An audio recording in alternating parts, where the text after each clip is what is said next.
Edited by Mayoni and Yoni. There wasn't even the slightest hesitation. In a blink of an eye, Ji-young's head was separated from his body. The scene was like a B-rated film. Its lack of realism left the surrounding men speechless. Presh. However, they soon realized that this was reality and they all dropped their weapons on the ground. Then they raised their hands and tried to prove their innocence. I was forced by Ji-young, that bastard, to participate in this. Same with me. Didn't you know? If you didn't follow Ji-young, you had no choice but to starve. Mu-young laughed as if he found this whole situation ridiculous. Save your lame excuses. Since they have already raised their weapons against him, there was no need for any excuses. In the past, Mu-young knew the reason why the Forest of Death was able to survive amidst all that ill will. The Forest of Death never let an enemy go. It was the same for those who had the possibility to later become an enemy. It was one of the few things Mu-young agreed with the Forest of Death. It was foolish to leave those who could later become an obstacle alone. Raise your weapons. Mu-young's eyes narrowed. The men shivered at that sight. And at the same time they realized. They should have never meddled with him. Even if it was injured, a lion was a lion. If they continued to stand there idly, they knew they were going to die. As their instincts told them to move, they picked up their dropped weapons. Fuck. The man who was the first to come up with an excuse dashed towards Mu-young. Swish. But one exchange was enough. To end this quickly was the only mercy Mu-young could show. As an act of mercy, Mu-young swiftly ended their lives. Swish. Swish. As he moved continuously like a stream of water, their heads fell to the ground. Mu-young recovered some of his stamina as anguish absorbed their blood. The wounds received from the fight with Relaka slowly began to close. Although he wasn't fully recovered, he still recovered enough to hunt the rest of the Shamba. Shortly, he sheathed anguish and started to move. As the one who spectated everything from afar, Suzy was startled when Mu-young appeared in front of her. Suzy has seen quite a few deaths, but this was the first time seeing a human dying at the hands of another human. It was natural for her to fear Mu-young. Follow me. But Mu-young didn't care. If she learned something from his actions today, she would live; if not, she would die. The underworld wasn't a kind place for a child. As Mu-young took the lead, Suzy lowered her head and followed along. After splitting the skull of the last Shamba, the above words appeared. Solomon's Hall of Fame. In the past he did have his name on there. He was at the top of the most humans killed rankings. It seemed like this was a ranking of people with the highest level of contribution in a boss raid at the Blue Temple. If I leave my name in Solomon's Hall of Fame, the demon gods will learn of my name as well. It was a fact found by the one with the most names on Solomon's Hall of Fame, the Adventure King Argo. Although he didn't know the exact relationship between Solomon and the demon gods, the story of how the ninth seat Paimon went out to search and kill Argo himself was famous. There was even a secret rumor floating around that if one had many achievements in Solomon's Hall of Fame, they would receive something that could harm even the demon gods. On top of that, it became much easier to get accepted into one of the great guilds or gather more people. Depending on the situation, it might even unlock a secret mission. However, Mu-young declined. He might have become famous more quickly once he revealed his name, but that was not what he wanted. After all, revealing his name had very little to do with receiving secret missions. There was also nothing good that could come from the demon gods learning about him. Of course, it couldn't be said that it wouldn't help him become a demon king under Gremory, but the disadvantages outweighed the advantages. I refuse. He didn't even bother to say his decision out loud. Third place. Itsuki Yuka, 72.8%. The names of second and third place were both very famous. They had already established their influence and had been rising at a frightening pace. That was especially the case for Alexandro, who had already become the head of the 9 great guilds years ago. Influential monsters. Which meant that for at least 10 years, no one had broken his record and that Mu-young was finally the one to break it. Even though he probably didn't have any past experiences like Mu-young, the difference was less than 2%. Although results weren't everything in the Blue Temple, Alexandro definitely had the right to rank amongst the top 10. Solomon's Hall of Fame, Blue Temple, 1, has been added to your history. His eyelids slightly trembled. There were a few items that he had heard of within the list. Tyrant's Sword, Soul Shield of Avalokitesvara and the Boots of Hermes were especially famous. These were items used by masters. The secret medicine of the sage was known as the epitome of alchemy, and the infinity pouch spoke for itself. There was simply nothing to discard. But the item that piqued his interest the most was the talisman of Ahura. Talismans of the 8 Deva guardians of Buddhism. There were 8 guardians that served under Buddha. Among them there was one called Ahura. Wasn't this one of the items the 5 great clans searched for day and night? Myung didn't know for certain, but he remembered reading a secret document that stated if someone collected all 8 of the talismans, Buddha will descend. The descent of Buddha, it might be hard to believe, but there really could be a calamity that significant. I choose the infinity pouch and the talisman of Ahura. There was no need to agonize over it. Anguish was enough for him as a weapon, and infinity pouch was a treasure he might not get the chance to obtain again. For someone who was trying to change everything by himself, it was a vital item. Not choosing the secret medicine of the sage, which could raise the limit of a human, was a regretful loss. However, his growth would be determined by the 4 secret classes he would choose. Not long after, a pouch the size of 2 fists and a talisman floated above his hands. Although the infinity pouch had a limit to the size of the item that could fit, it was limitless in terms of the amount it could store. Myung was quite interested in the talisman of Ahura. Name: Talisman of Ahura. Rank A+. Type: one-time reinforcement type. Effect: contains the strength of Ahura, one of the 8 Deva guardians of Buddhism. It can strengthen an equipment or a skill. Myung nodded his head. After reading the explanation, he understood. The 5 great clans had a few exceptionally incredible weapons. They were probably reinforced by the talismans of the 8 Deva guardians of Buddhism.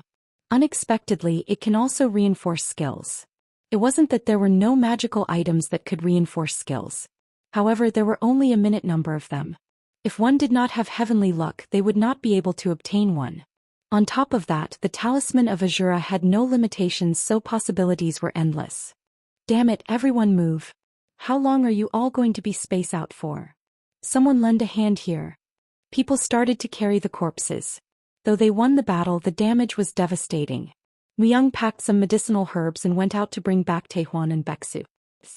17 people. Out of 28 people, 17 were left.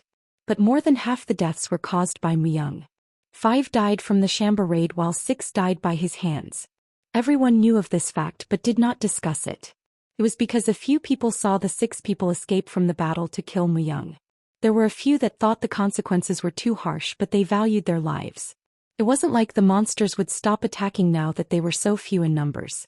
To survive, they had to get stronger, and now more than ever they sought to unite as a group. The death of Ji-young actually resulted in everyone gathering together as a group. People started to follow Taehwan as their leader, and the exploration was stopped. However, Myung didn't intend to explore any further. Necromancer. The secret class that was able to single-handedly kill thousands of people in the past. After fully preparing to get the class, he headed out towards the forest. A massive castle. A man was sitting on a throne built by the bloodshed of countless men. The man, who had a scraggly beard and was wearing silver armor, was the leader of the Sun Guild and also the one who placed top 10 amongst humans, Alexandro Quintart. It had been decades since the underworld started to summon humans, but even among them he was exceptional.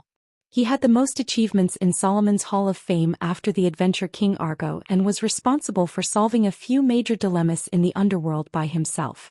As a man who started from the bottom, he forged a path for himself, and his grandeur was recognized by all the people in the underworld as a leader of one of the 9 great guilds. However, he was currently looking at his status viewer with a solemn expression. Someone broke my record. There was no one near the throne. Growl. If the humongous lion-like beast Giant Leo was excluded, only people who had permission from Alexandro were able to enter the throne room. And Alexandro would not let anyone in unless it was of utmost importance. Basically, he didn't trust anyone. No matter how faithful a man who had taken an oath was, he was ultimately human. Therefore he would not trust them. A risk of an assassination attempt. That was his biggest worry. Although he was ranked in the top 10, that didn't mean that he was impervious to powerful curses or skills. As it hadn't been long since he had become the guild leader, the guild wasn't completely united. They were split into a few different factions, and if they saw a chance they would devour Alexandro. I can use this. He was not sure if he was able to use the novice hero to his advantage. The record he held in the Blue Temple hadn't been broken for over 20 years. But now someone who had broken that record appeared. After advancing rapidly, this was the golden opportunity for the talented individual to gain the attention of many. If he could use this person to earn a bit more time, he believed he could seize control of his guild. No name. The problem was the new record holder did not reveal his name. In approximately 20 days, the newly summoned individuals would be sucked into the gate and arrive in the underworld, but no one will be able to know who the record holder was. Alexandro knit his brows. It was great news that a new hero had appeared, however he couldn't help but feel a little uncomfortable as well. For what reason did he not reveal himself? Was that even possible considering the human psyche? It was normal for people who gathered in the Blue Temple to reveal their names. It was because there was a reward that was only given to people who accomplished the impossible. Humans would try to leave their trace behind after they overcome something. Of course, there were people in the underworld who would intentionally hide their names after a particular achievement, but wasn't that place the Blue Temple? It was a place where people were newly summoned. They didn't know anything. Alexandro pondered as he rubbed his chin. Itsuki Yuka. That B*teeth probably knows by now. Solomon's Hall of Fame only revealed the top 3 record holders, and if the records were changed, they would be notified on their status viewers. Itsuki Yuka, who led the ninjas, would have noticed the appearance of a new talent. She would definitely keep track of the movement of this new seedling. The man who placed third had already died, so there was no need to worry about him. If by any chance Itsuki was to secretly snatch the talent, it would make things difficult. However, even for the great Alexandro, it was hard to win an information battle against the ninjas. If he is deliberately trying to hide himself, I guess I'll have to make this welcoming ceremony especially grand. Alexandro decided to change his plans. Someone who concealed his name. That meant that he didn't want to reveal himself. However, if he was to publicly announce this information, no matter how hard he tried, he would be unable to hide himself any longer. There was no way to openly take him away, but if he could tie up Yuki for a while, he would be able to exercise his right of speech to snatch that no-name away. After he organized his thoughts, his shoulders relaxed. The arrival of a new hero, Smirk. Alexandro smirked. No one hoped for that. None of the ones who held any influence in the underworld hoped for it. It was just something they could use when they needed to. Before Muyang left the temple, he left traces around the forest. It was so that he could find the way back even if the areas changed. With King's extraordinary sense of smell and Muyang's experiences, they were able to explore the forest with ease. After walking for 3 days, he arrived at his destination. It's been a long time since a human has come here. Within the overgrown vegetation there was a small wooden house. A black-skinned, long-eared man who was in front of the house looked at Muyang. Dark elf. Yeah. I am a dark elf and you are a human. Did you lose your way in the forest? But you came too deep for that to be the case. Guide. I came looking for you. He didn't get lost. Muyang had precisely wandered through the forest to find this dark elf. The dark elf widened his eyes. Me? That's strange. It's normal for the ones who had just arrived at the temple to not know the existence of a guide. I wonder if you have a special skill? Or you just came here using your senses? He looked at Muyang for a second before shrugging his shoulders. It was not in his place to care about that. Just like his name, the guide, his role was to simply guide people. This is the best way to save time. Only this dark elf knew the geography of the forest. The former necromancer coincidentally found the cliff, but Muyang had no time to wait for coincidences. So his solution was the guide. If it was the guide, he would be able to efficiently and quickly take Muyang to that cliff. Well, if you know about me, you should surely know about the rules as well. Are you talking about the 3 wagers? He replied as if it was something insignificant. There were quite a few people in the past who were able to find the guide, who lived in the center of the forest. Usually they would find him accidentally while exploring the forest or getting lost in it. The existence of the guide was quite well known in the underworld. The guide clapped his hands together. Oh, you really do know quite a lot. That's right. If you are able to beat any of the 3 wagers I suggest, I will take you to wherever you wish. By take you anywhere, I mean within the boundaries of the forest and the temple. That meant if he wanted, it was possible to be guided to the other temples as well. The massive forest was connected to every temple. However, there was no need to travel to another temple. The remaining survivors will meet when they travel through the gate anyways. The real competition would start then. I have no objection. Only the wagers were always different. He could only adapt to the following circumstances. As Muyang gave him a look, the guide said, "It's good that you're so open-minded. Then should we start with hunting?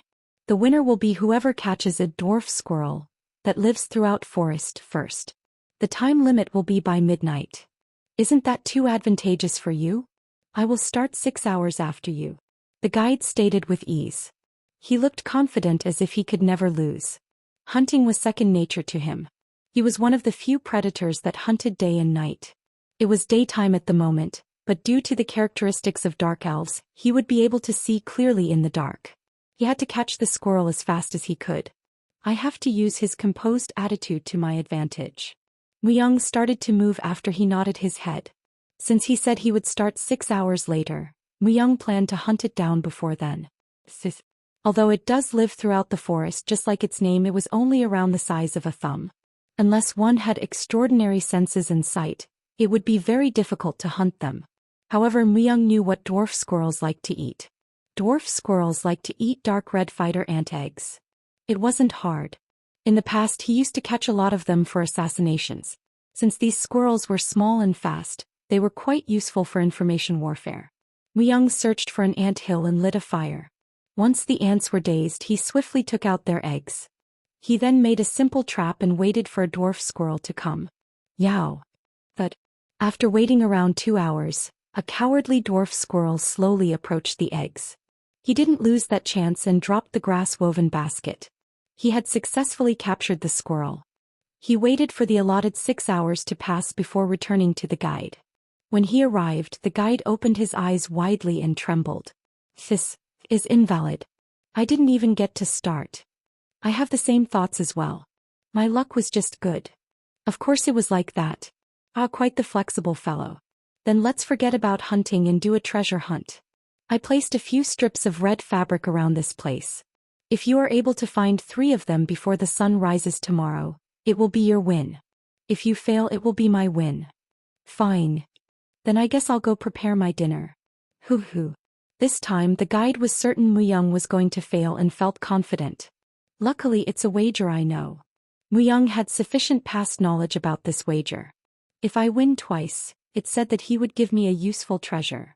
There was a reason why he didn't end it at the first wager. He once assassinated a man who won 2 wagers against the guide.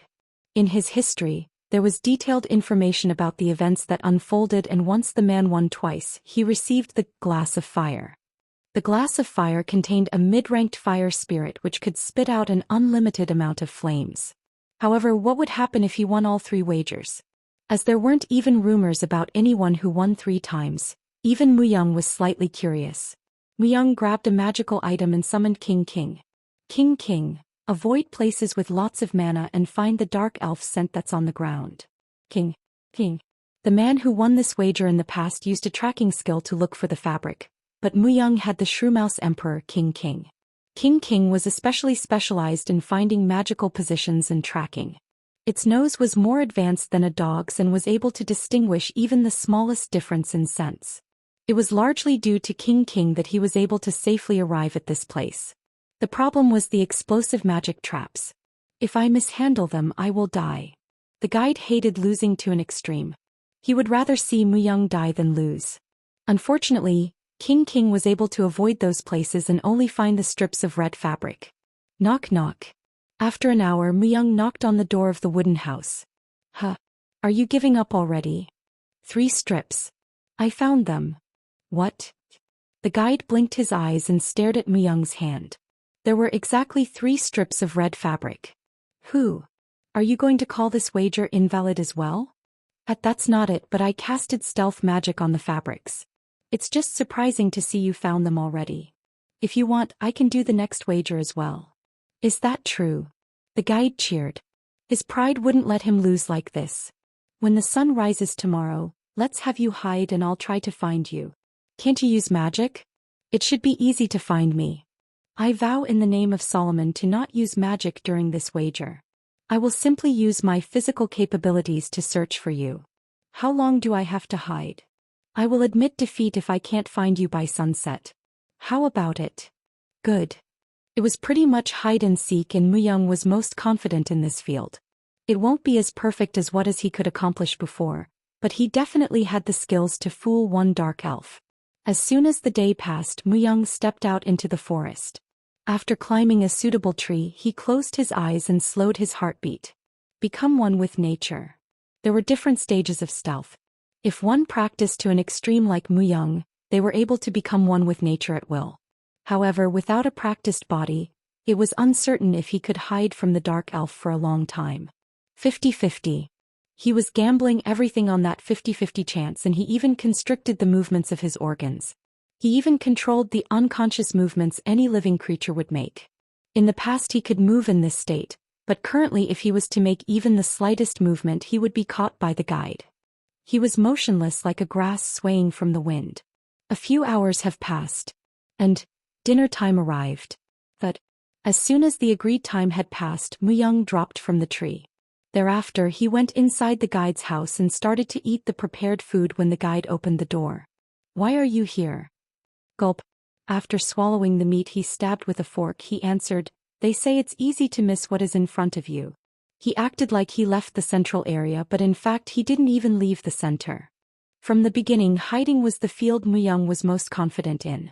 The guide never thought he would lose due to the special traits of dark elves, but as soon as he chose this wager, his loss was determined. Unaware of this fact, the guide searched the area where he expected Muyang to hide. As he realized this, his legs wobbled. I lost. Only then did he acknowledge complete defeat. The guide regained his composure after looking like he saw the collapse of the world for a while. Soon after, he looked through his clothes, took out a small magical item with his one hand and offered it to Muyang. Accept it. Since you beat me 3 times, you have the right to receive this. Muyang examined the magical item. As soon as he accepted it, information popped up. Name: long-distance teleportation magical item. Rank: B+. Classification: 1 person, single use. Effect: within the underworld you are able to teleport to a place you remember. Muyang tried to keep himself as calm as possible. He calmed his spirit and regained his composure. Although it couldn't endlessly emit flames like the glass of fire, to Muyang, the glass of fire was incomparable to this item. To a place I remember. He couldn't return to Earth, but depending on how he used it, it could be incredibly useful. It was peculiar that it didn't have a limit to the distance. If Muyang was a beginner, he might not have had much use for this item.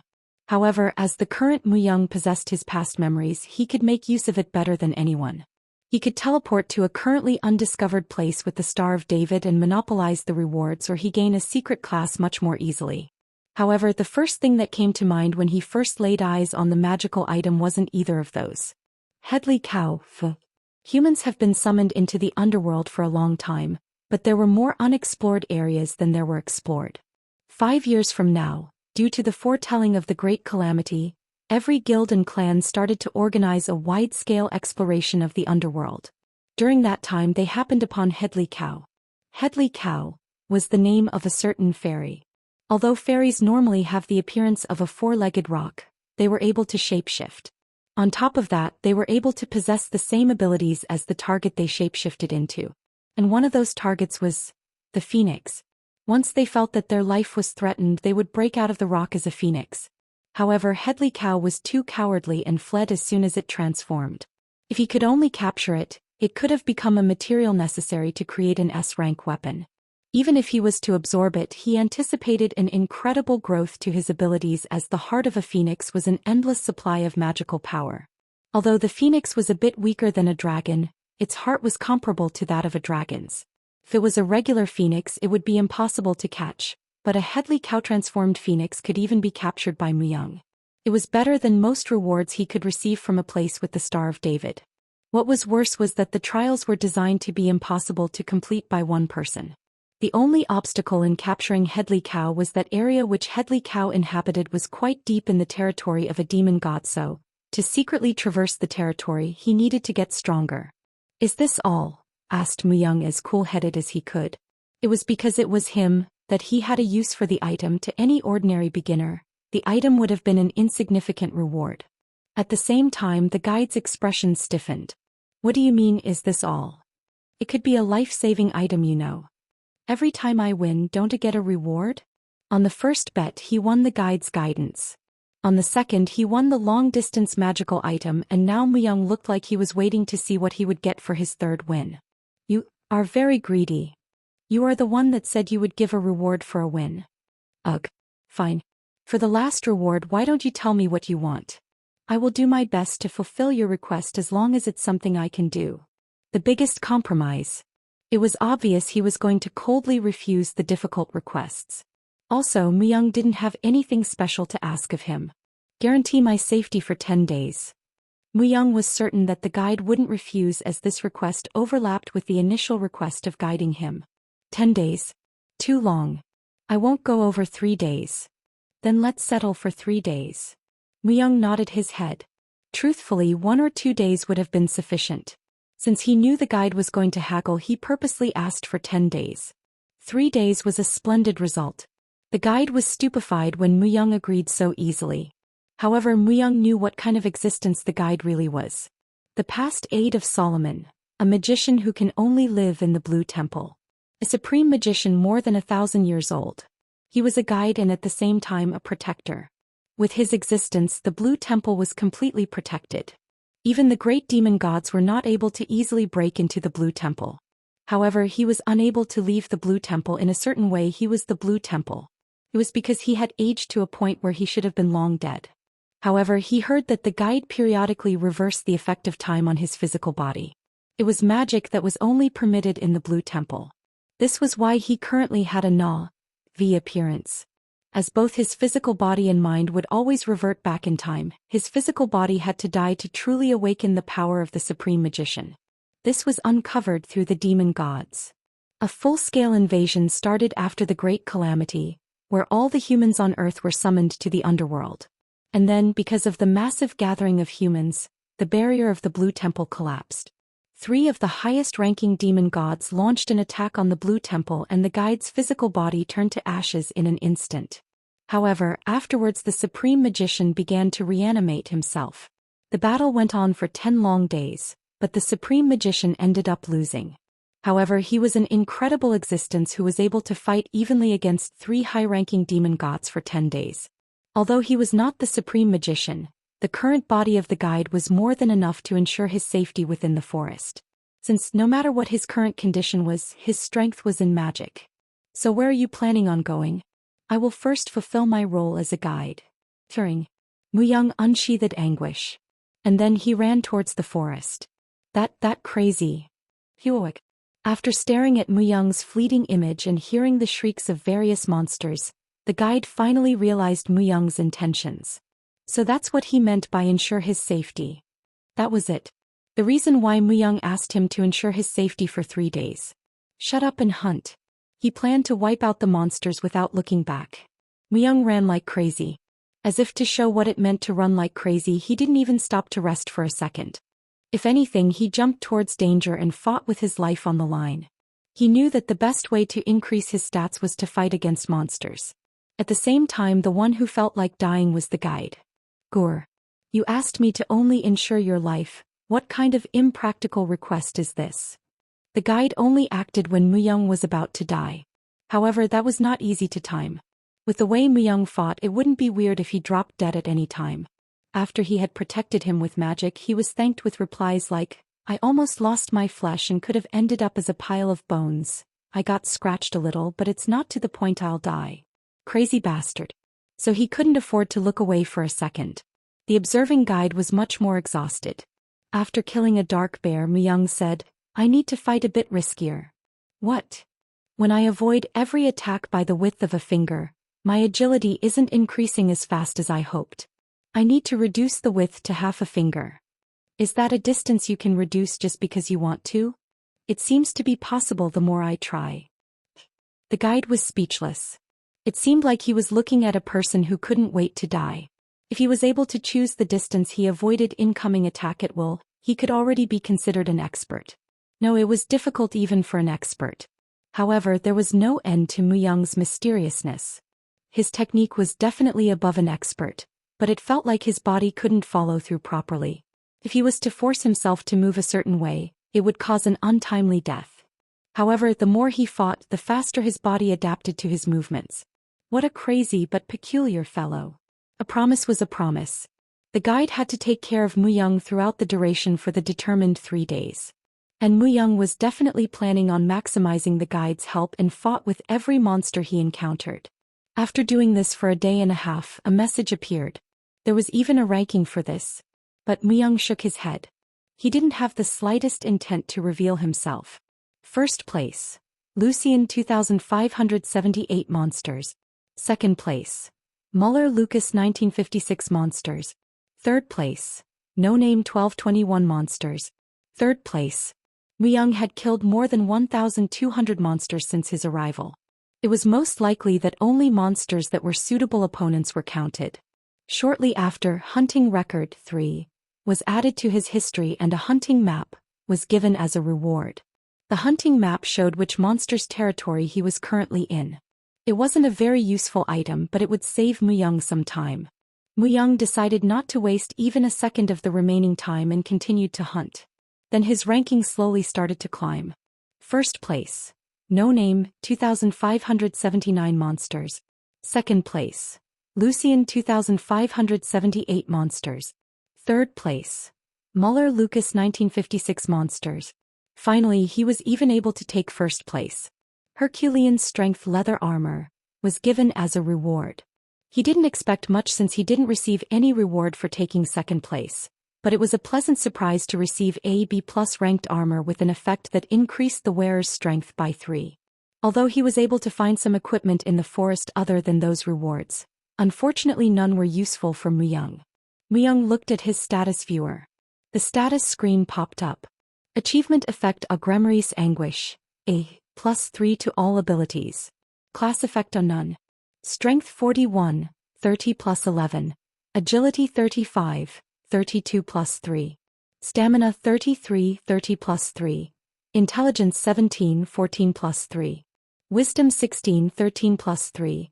Fighting Aura 19, 16 + 3.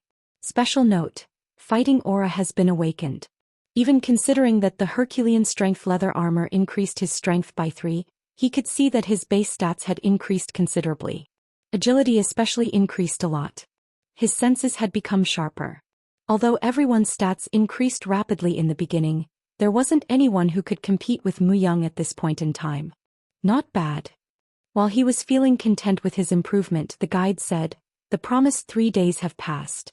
Isn't it time to tell me where you want to go?"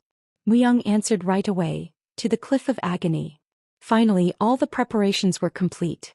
One Headley Cow is a mischievous shape-shifting creature in a fairy tale. More info here. Giant bird-like monsters flew around the steep cliff. There were a countless number of monsters, including one known as the small pterodactyl, the sword-beaked bird, and another whose body was half-transparent, transparent bat. The only thing these monsters had in common was their fierce appetite towards prey. You had to prepare to lay down your life if you wanted to climb this cliff. Are you seriously thinking about climbing this cliff? The guide spoke slowly with a pale face. Even while coming here, Muyang ceaselessly hunted. To show someone the way meant that someone had to be alive. Muyang maximized that subtle reasoning and traveled as slowly as he could. Even if the guide understood his intentions and traveled in places where there were no monsters, Muyang would always find a way to draw monsters to him. Like they say, he got his money's worth. And thanks to that, the one to suffer was the guide. They only arrived 2 days later than they expected, but the guide's appearance made it look like he aged a few years. "I'm going to climb it." Muyang replied as if it wasn't a big deal. Unlike the guide, he used anguish to continuously stack up stamina, so he wasn't as tired as he thought he would be. The guide's face stiffened and he opened his mouth. "Within the boundaries of the temple and the forest, this is one of the most dangerous places here. Since we're here, I can take to all the way up, but no thanks." It was like the guide was offering him a last bit of service, but Muyang flatly refused. The Cliff of Agony. At the top there lied the secret class, Necromancer. And one of the few conditions to receive the Necromancer class was to climb the cliff by himself. If he was to accept the guide's help, all of his efforts would become meaningless. You really have a thoroughly adventurous spirit. The guide shook his head side to side. Although he had this thought numerous times while coming here, the human in front of him was definitely not normal. He really couldn't tell what he was thinking. It felt like he was recklessly running towards his goal, but since he acted as though he had 12 lives, he felt that it was slightly contradictory. People who have clear goals value their lives. To achieve their goals, they would not hesitate to use any method necessary, but they would at least value their lives. However, when looking at Muyang's actions, it felt like he was moving on the premise he was going to die. Does he not care about his life? While coming here, Muyang faced situations where, if it wasn't for the guide, he would have died at least 50 times. If he was to make the slightest error, he would have lost his life. Although he had promised to keep him alive, it was still reckless. What was more, the Cliff of Agony was known as one of the most dangerous places even in the forest. Logically speaking, it was hard to resolve this matter with Muyang's current level. But he still wanted to attempt it. And without any help. He was thoroughly insane. Because of this, the guide was excited. How far could this insane human go? It felt like it had been a long time since he felt this way. Although his memories weren't complete, he felt that it had been a few decades since he felt this kind of feeling. If only he comes back alive. The guide imagined an impossible scenario. The Blue Temple was a place where people who attempt the impossible will be aptly rewarded. If by any chance Muyang returned after climbing the cliff, the guide had no choice, but to admit that Muyang wasn't crazy, he was just different. That's right. Different. Those that tread a completely different path than others were known as heroes. Although there were many people who claimed they were heroes in the guide's eyes, they all were incompetent. However, the human right in front of his eyes seemed to be out of the ordinary. If you can pass the cliff's trial, I'll tell you my name. A small swirl of emotion appeared in the guide's eyes. And Muyang stared at his eyes as if he was being pulled in. Now that you mention it, the guide, the supreme magician were simply titles. There was no one who knew his real name. It didn't seem like even the demon gods knew his name. How strange. Up until now, he never really thought about it. He wasn't even curious. The fact that he was able to fight against the demon gods for 10 days was important. His name wasn't really that important. Of course, the question was, will there be some change by knowing his name? Do I really have to know? There won't be any disadvantages from knowing it. The guide's expression was extremely serious. Muyang shrugged his shoulder and turned around. Do what you want. There was no reason for him to refuse if he insisted on telling him. However, it was more important to climb the cliff. Whoosh. The fierce winds attacked Muyang. Like a swaying twig, he perilously climbed the cliff. The only thing confirmed by reading his history was that he had climbed this cliff. The status viewer he read after killing the necromancer was not very detailed. The facts that the necromancer class was attained by climbing the cliff and killing the 5 gatekeepers were all that he knew. Of course, there was no way for Muyang to know the methods the previous necromancer had used. That was why he increased his stats as high as he could. To prepare for any situation. A sword-beaked bird targeted Muyang's back with its sharp beak. Muyang immediately used anguish to cut its beak in half. The increased agility enhanced Muyang's senses. Taking care of a bird that would make a sound while rushing at its prey was simple. However, as one died as if they were getting revenge on their fallen comrade, 10 sword-beaked birds rushed at him. From the beginning, I never intended to dodge. There was nothing more barbaric, but the method Muyang chose was a direct face-off. He planned to crush all the obstacles and attempt to climb the cliff directly. He took a deep breath, pulled his body close to the cliff and wielded anguish. How far did he climb? The clouds touched the top of his head. Almost there. His whole body was a mess. If he didn't receive the leather armor from breaking the hunting record, he would have had a few fatal injuries. The giant centipedes that jumped out from between the boulders were especially dangerous. He was nearly crushed to death by a centipede wrapping around his body. Others would have sworn that he was completely insane and that he had lost his mind. But to Muyang, these situations weren't particularly weird. As climbing an endless cliff was part of the Forest of Death's training regime. If you don't climb, you die. Even if they climbed, they would die from starvation or would fall to their deaths. Half his fellow recruits died from simply climbing a cliff. A red orc. He quickly ended his thoughts as he climbed onto the top of the cliff and looked around. There was a single cave in the center of the summit. And at the entrance of the cave, there was a red-skinned orc standing guard. It seemed to be one of the 5 gatekeepers, nevertheless it didn't seem ordinary. The fighting aura emitted from his body. His tempered muscles and physique made it seem like it was born to fight. Kuruk. The red orc stared at Muyang. Come at me. Kuruk.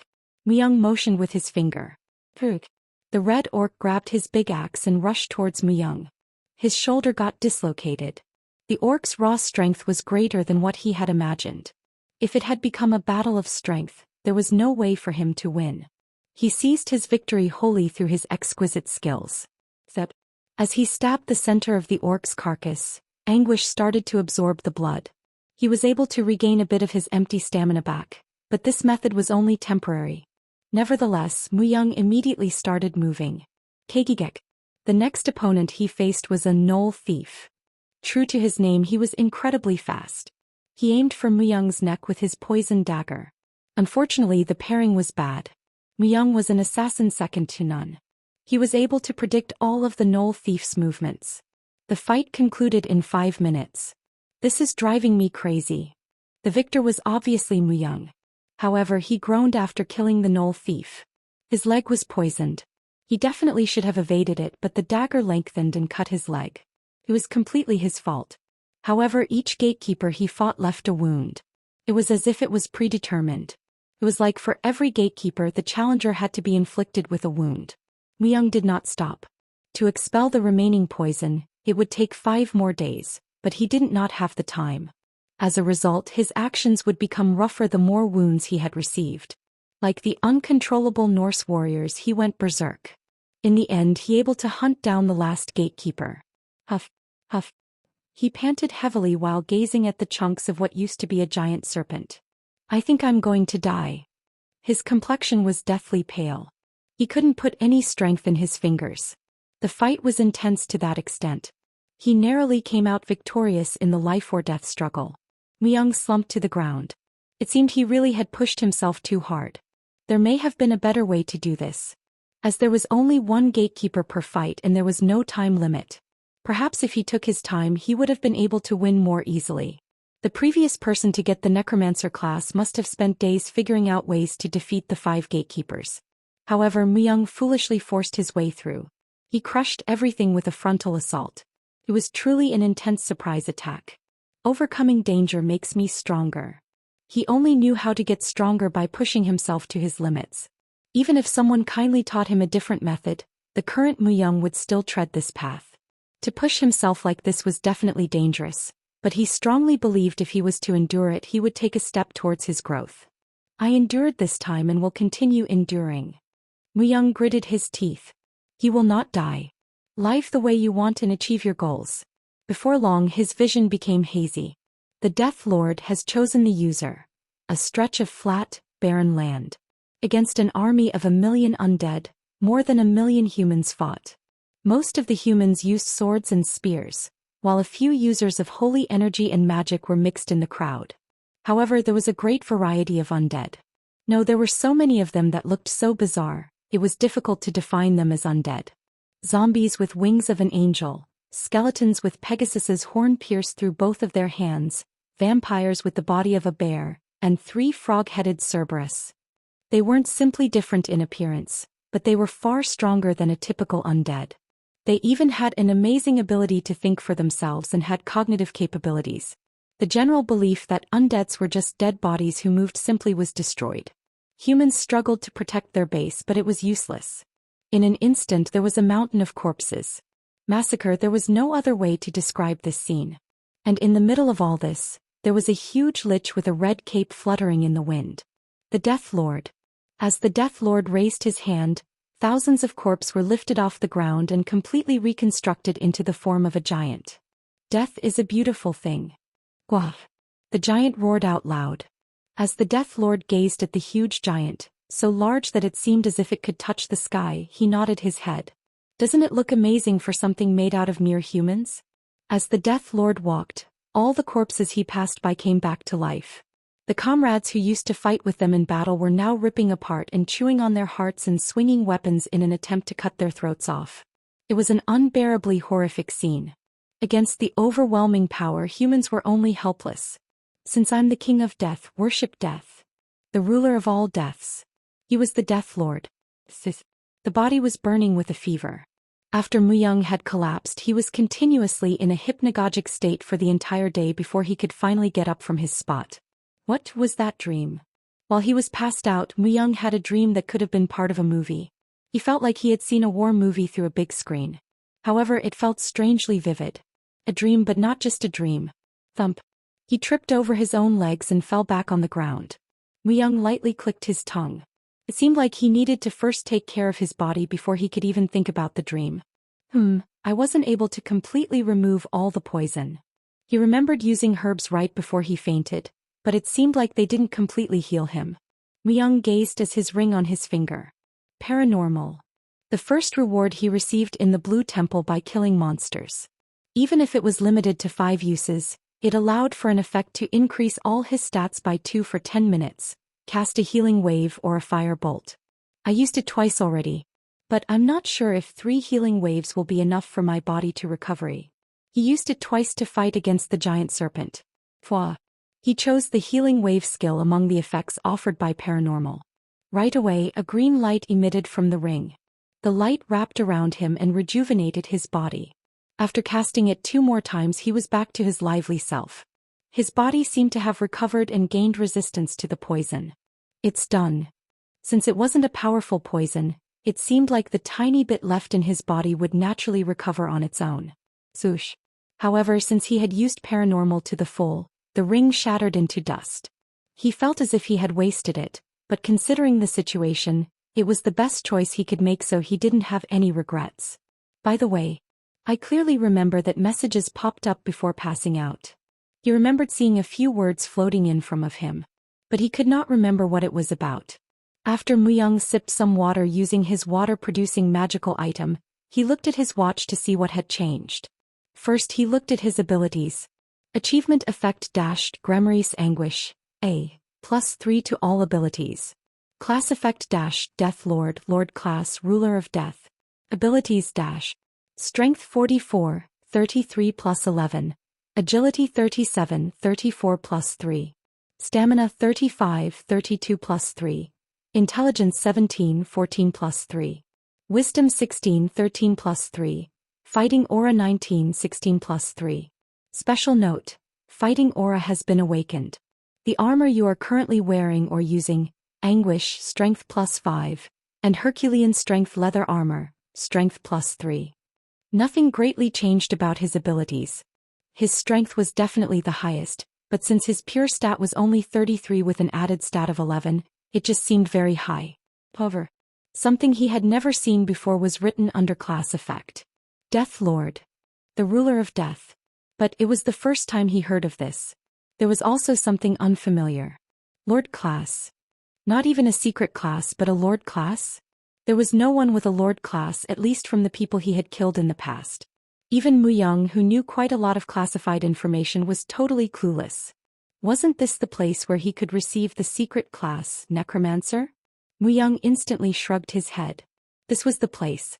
The trials were also the ones he had to complete as well. Then he could only believe the cause was the amount of time he spent on clearing the trials.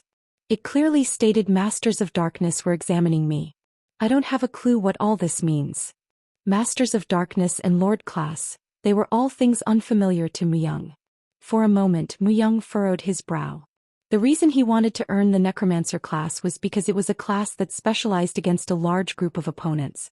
However, if the Death Lord's class specialized against only a few opponents, then he couldn't say he had achieved his goal. He needed to carefully examine the classes he was planning to earn in the future. Skills. Muyang turned the pentagram of his watch to look at his skills. There was an addition to his skills besides the skill of the Demon King of the 27th Legion. Skill title: Art of Death, F. Description: reinvent and reconstruct death into art. Once the undead is created, it will be graded. Its abilities will be determined by this grade. Death is a beautiful thing. #Deathlord. Even if he had only gained a single skill, he felt like he understood what it could do. This wasn't simply a dream. The transfigured undead in his dreams. It was probably the skill to make those kinds of creatures. Death Lord led an army of 1 million transfigured undead to massacre humans. If it was that powerful, then it seemed enough to fight off the troops of demon gods, the Legion of Demon Kings. First, it was a type of necromancer class. His initial worries disappeared. It also seemed like a higher class than the normal necromancer. If he just polished this skill, he believed he could reenact the scene he had seen in his dreams. Also, as he increased his rank, more skills would be added. Muyang approached the dead giant serpent. Out of the 5 gatekeepers, it was the monster that tormented him the most. Didn't he almost die from it? He felt it would be beneficial to make it as an undead. Art of Death. When you didn't know how to use a skill, if you just say its name, it usually worked. Soon after, a dark aura emitted from the tips of Muyang's fingers and it wrapped around the giant serpent. Swish. The giant serpent started to move slowly. If it's an art score of 0, then does it reduce the strength of the undead? At first nothing really seemed different. The sluggish movement and basic patterns. However, with a glance he noticed that it was definitely weaker than before. It just seemed like a great big undead giant serpent.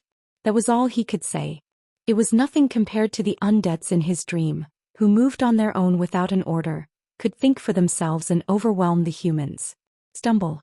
Muyang was barely able to stay up by leaning on to the giant serpent. Maybe it was because he used a skill, he felt as if he was becoming exhausted at an alarming rate. Somehow it seems as though I spent my stamina. It must have been a skill where he couldn't abuse it constantly. From the state he was in, it looked like he could use this skill at most 3 times a day. It seemed like he needed to use it wisely. To increase the art score, different types of materials were generally required. If he used the corpse of the boss that attacked every 10 days, he thought he might be able to get a better score. Let's go down.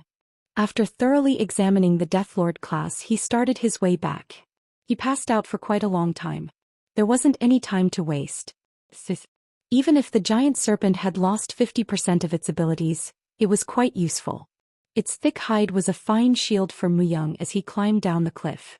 Thanks to the serpent, Muyang was able to climb down safely. The guide was waiting for Muyang at the bottom of the cliff. He looked at Muyang in admiration. Hook. Didn't think you would really make it.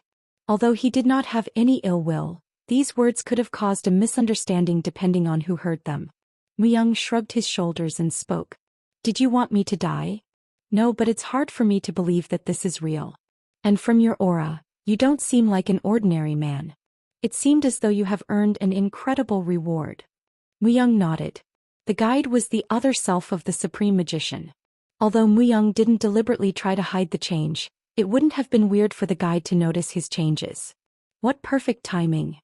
Muyang asked one of the questions he had about the Deathlord class. Who are the Masters of Darkness? As if it was trivial matter, he answered. They are the ones who couldn't become gods and by Solomon's laws, became the ones who managed the darkness.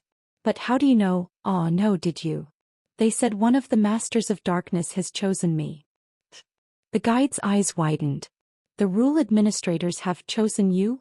It was hard for him to believe. As if that wasn't possible. The guide asked again. Muyang nodded his head and started to speak. Is it really that strange? He was honestly just curious. That was why Muyang asked so bluntly.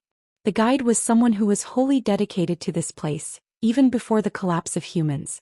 He might even be the one person who knew more than Muyang. If the guide didn't have the answers, there was no way for Muyang to find out as well. His expression was serious. I'm not sure of the details.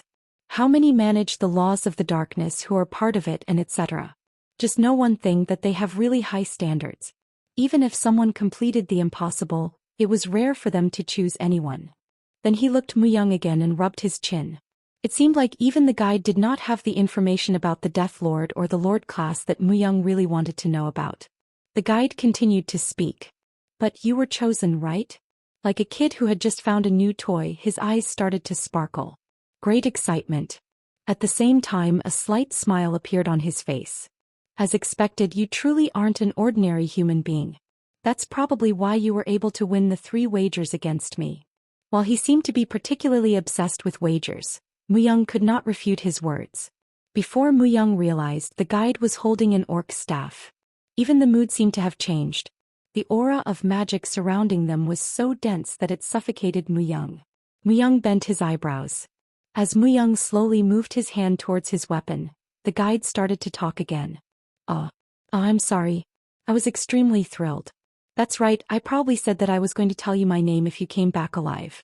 If it is you, you deserve to know my name. TSK. Muyang clicked his tongue as he removed his hand from the sheath and returned his hand to where it was before. Do as you please. To be honest, it wasn't like Muyang was really curious about his name. What could happen by knowing letters of a name? Seeing how the guide was obsessed about it, Muyang just thought he really wanted to introduce himself. I'm a druid. Druids were known to be the ones who dealt with nature and spirits. Swish. Out of the blue the wind blew. The spirits of the wind started to come and surround the guide. Muyang swallowed his saliva. I thought you were a magician. At the same time, I'm also the supreme magician. You weren't wrong. Even though I was born from an incubus of darkness, I was baptized right away so that I wouldn't be infected by evil. Instead, I was able to gain an enormous amount of power. Of course, there is no way I can display my true powers in this fake form. As if he was boasting, he continued to talk. The system of skills that humans are able to use were made by me. So that as long as you knew the spell, it wasn't hard to cast the spell or to exert magic. Even though the guide said that he was going to share his name, he was bragging about his identity. But Muyang didn't really care about his identity. Are you asking me to play 20 questions? The guide looked a bit disappointed. You still don't know who I am? As if his identity should have been obvious by now, the guide clearly found it shocking. I still don't know. Merlin. Merlin. Muyang looked at the guide. The guide didn't seem like he was joking around. Finally, there was a smile on the guide's face. I'm the Merlin whom you're thinking of. Finally, few words appeared in front of Muyang. For a moment, a blue light wrapped around Muyang's body. Just by knowing the guide's name, his magical abilities rose. That meant that the name had that much worth, but it was the first time something like this happened for Muyang, so it was natural for him to be a bit confused. As expected, you really are talented. Just because someone hears my name doesn't mean that they all get something. A drawing might be just a scribble for someone, but to another it might be a work of art. Without a care in the world, Merlin became more enthusiastic about Muyang. It's my first time hearing that Merlin followed Solomon. It wouldn't be correct to say that I followed him. We had no choice but to combine our strength. If the seal of Lemegeton was to be broken, the fake will become real and the real will become fake. It was very obvious that in a state where everything became chaotic, humans would be annihilated. He also seemed to be the reason to why humans from Earth were being summoned here. Muyang could not take it as a joke any longer. Right now, Merlin was telling him about the history of this world. He knew that the 72 demon gods were going to be freed when the seal of Lemegeton was broken. But even Muyang was unaware of the specifics regarding its background. Do you mean the summoning of the humans into this underworld was already decided upon long ago? Merlin nodded his head. Yes. And to be honest, it wasn't too promising either. The demon gods were too strong, and therefore even if they were to prepare for them, there was always a limit. That's why our only hope was humans' unlimited potential, but... He became silent. However, even if he didn't hear the rest of the story, Muyang understood. After all, in the end, humanity wasn't able to stop the demon gods. Instead, due to conflicts between humans, numerous humans with potentials were killed. And even Merlin himself wasn't able to consider humans' desires and their selfishness.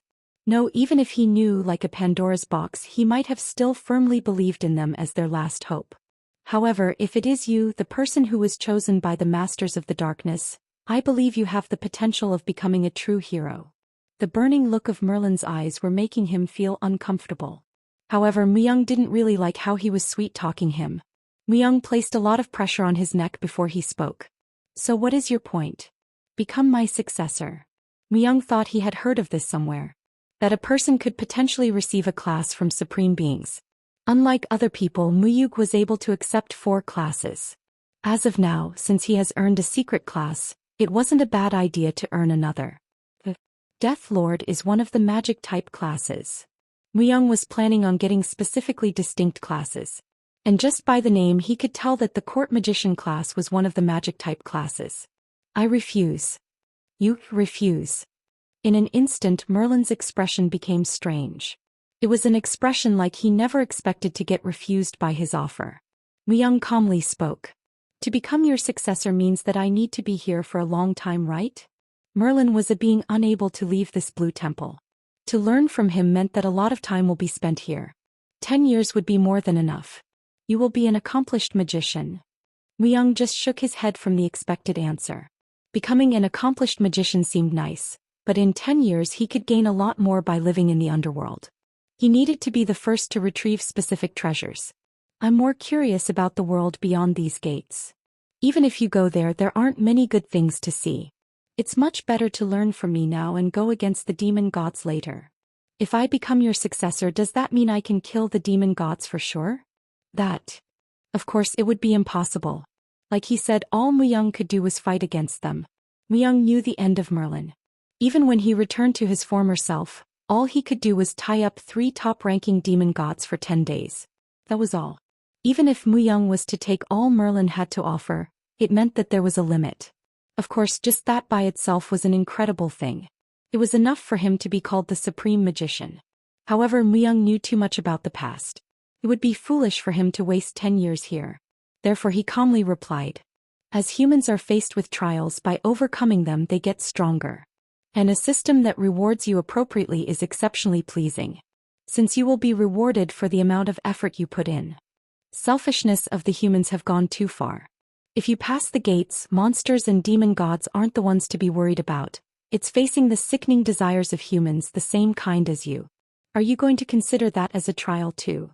If they stop me, I will destroy them. I'm not willing to leave anything that stands in my way. Ha! As Merlin listened to Muyang's answers, he sighed. It was because he knew that whatever he had to say wouldn't go through to Muyang. Muyang's determination was that firm. What a shame, what a real shame. Why don't you look for a successor yourself instead of just waiting? There are plenty of people who are more talented than me. It wasn't like Muyang was exceptionally talented in magic. However, considering how many real, genius magicians have shown up in the underworld, it wasn't like Merlin couldn't find a successor. But Merlin didn't move from the center of the forest. Even if a genius showed up, how can he find a successor if he just sits and waits? I'm not just looking at skills. But you do make a good point. Merlin sighed out loud. I've basically given up on relying on humans. Just enjoyed wagering with a few humans who came to see me. However, after seeing you, I wanted to try once more. You will surely find someone. Finally, Merlin took out a small bottle from his side. Take it. It's the secret medicine of the sage. Inside the bottle there was a liquid that had a red glow. The secret medicine of the sage. It was an item recognized as the pinnacle of alchemy. It was one of the choices he had when he made it to Solomon's Hall of Fame for killing the boss. But unfortunately, it was a reward he had to give up. However, Muyang gave him a flat refusal. I'm not interested in becoming your successor. Even then, Merlin didn't take his hand back. I'm not giving it to you because of that. My primary role is to make heroes and to guide them. Since I can see hope in you, I can't just send you away, can I? For a long time, Merlin just looked at Muyang without saying a word. Muyang didn't try look away either. If Merlin was willing to give him the secret medicine of the sage with no strings attached, there was no reason for him to refuse. As Muyang grabbed the bottle, Merlin spoke as if he was worried. I hope your will won't be broken. Nothing will be able to break my will. Muyang waited 40 years to get this chance. A chance to go through his life again. Never, no matter what happens, Muyang wasn't willing to waste this chance. Merlin placed a spell on the hunting map Muyang had.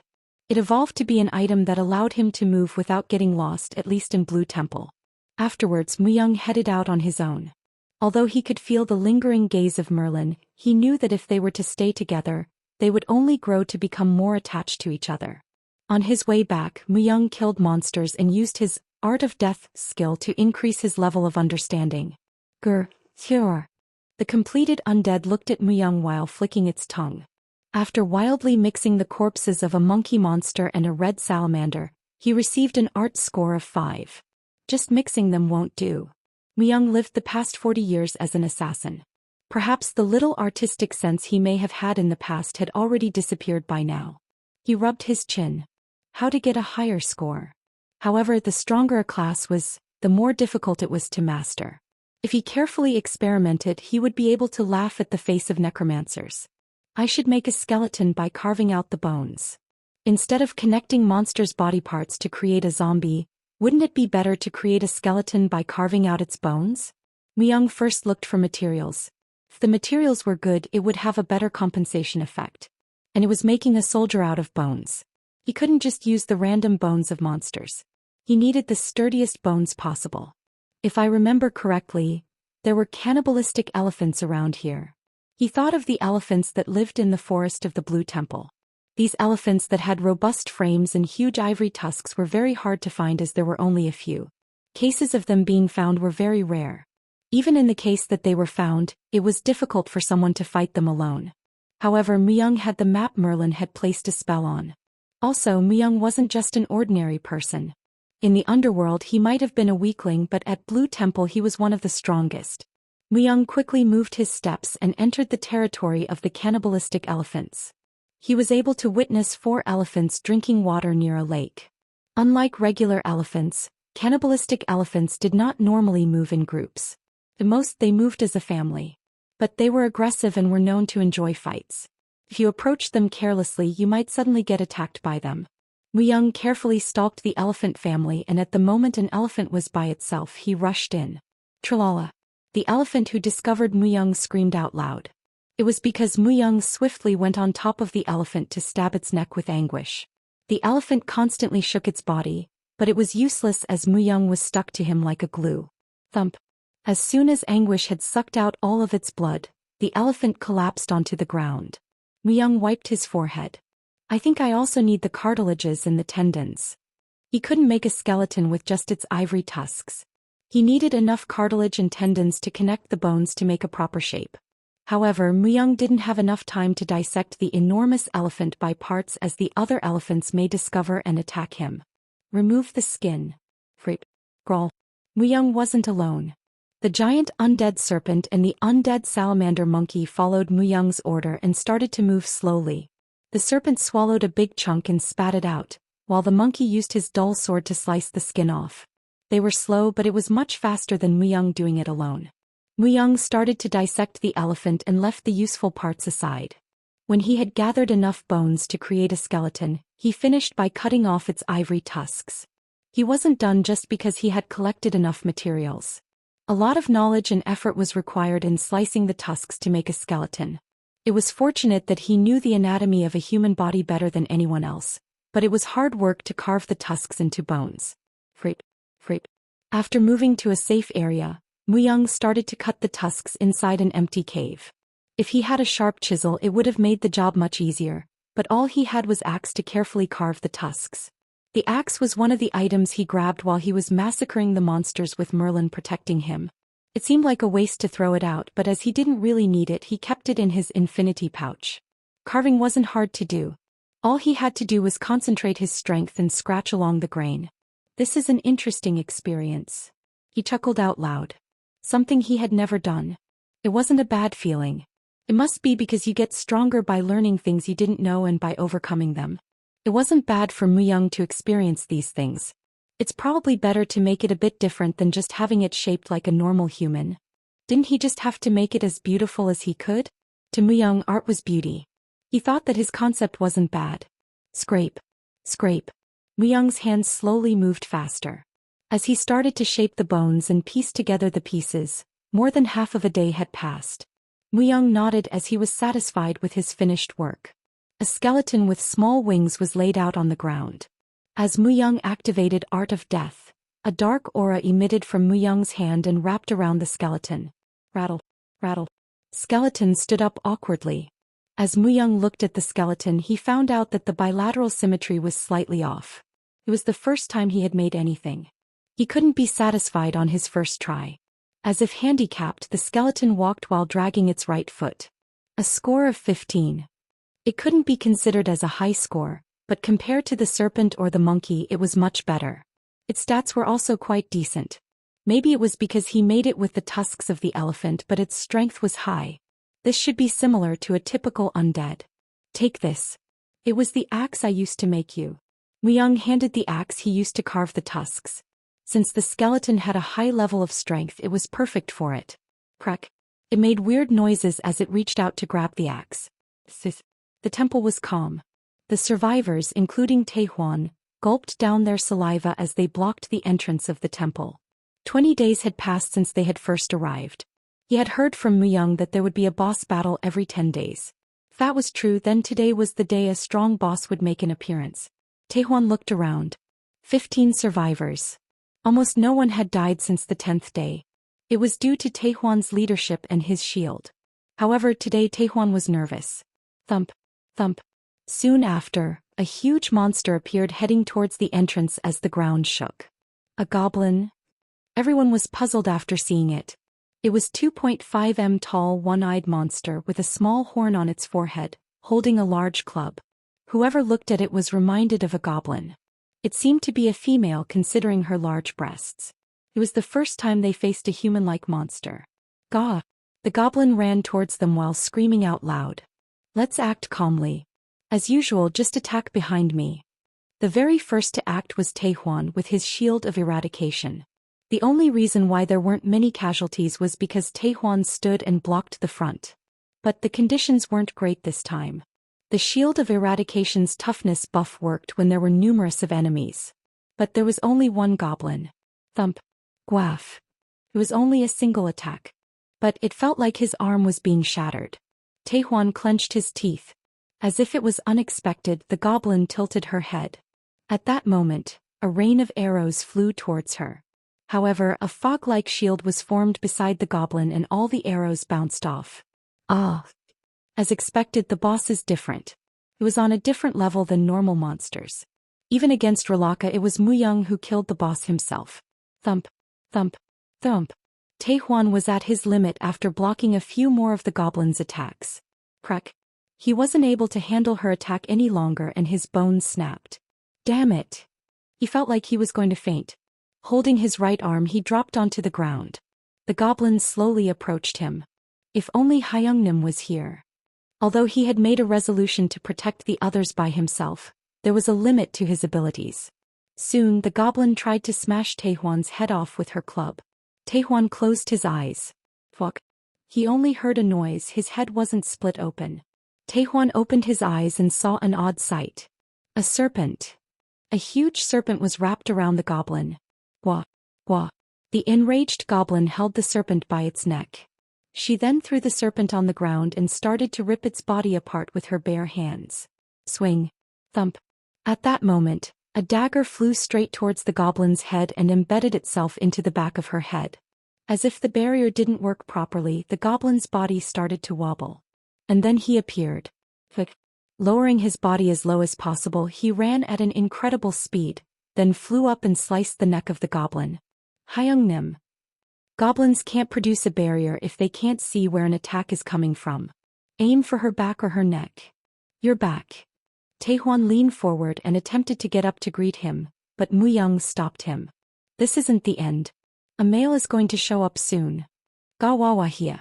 The moment Muyang finished his words, an enraged cry sounded out. The ground shook from just the sound. As they turned their heads, a completely red goblin snorted violently as he was staring deathly at them. Goblin.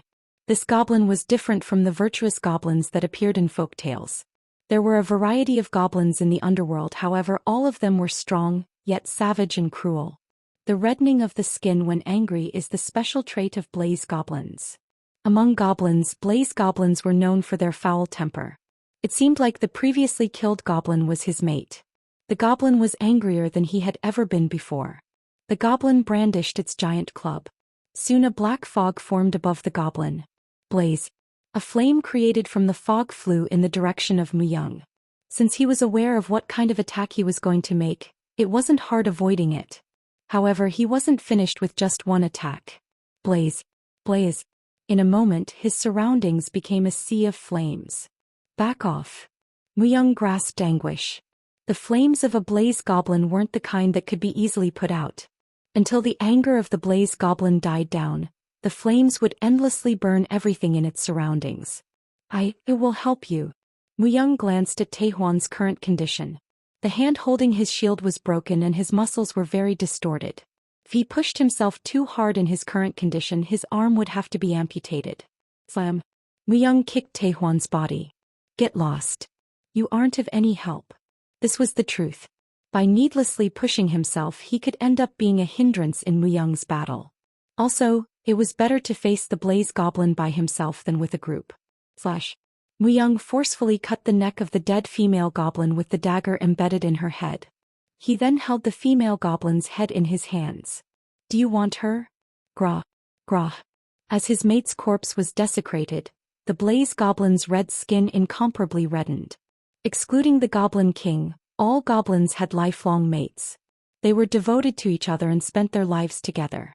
If their mate died, they didn't look for another. They had a very loyal side to them. His enemy was bad. "Then take her." Muyang threw the head of the female goblin high above his head.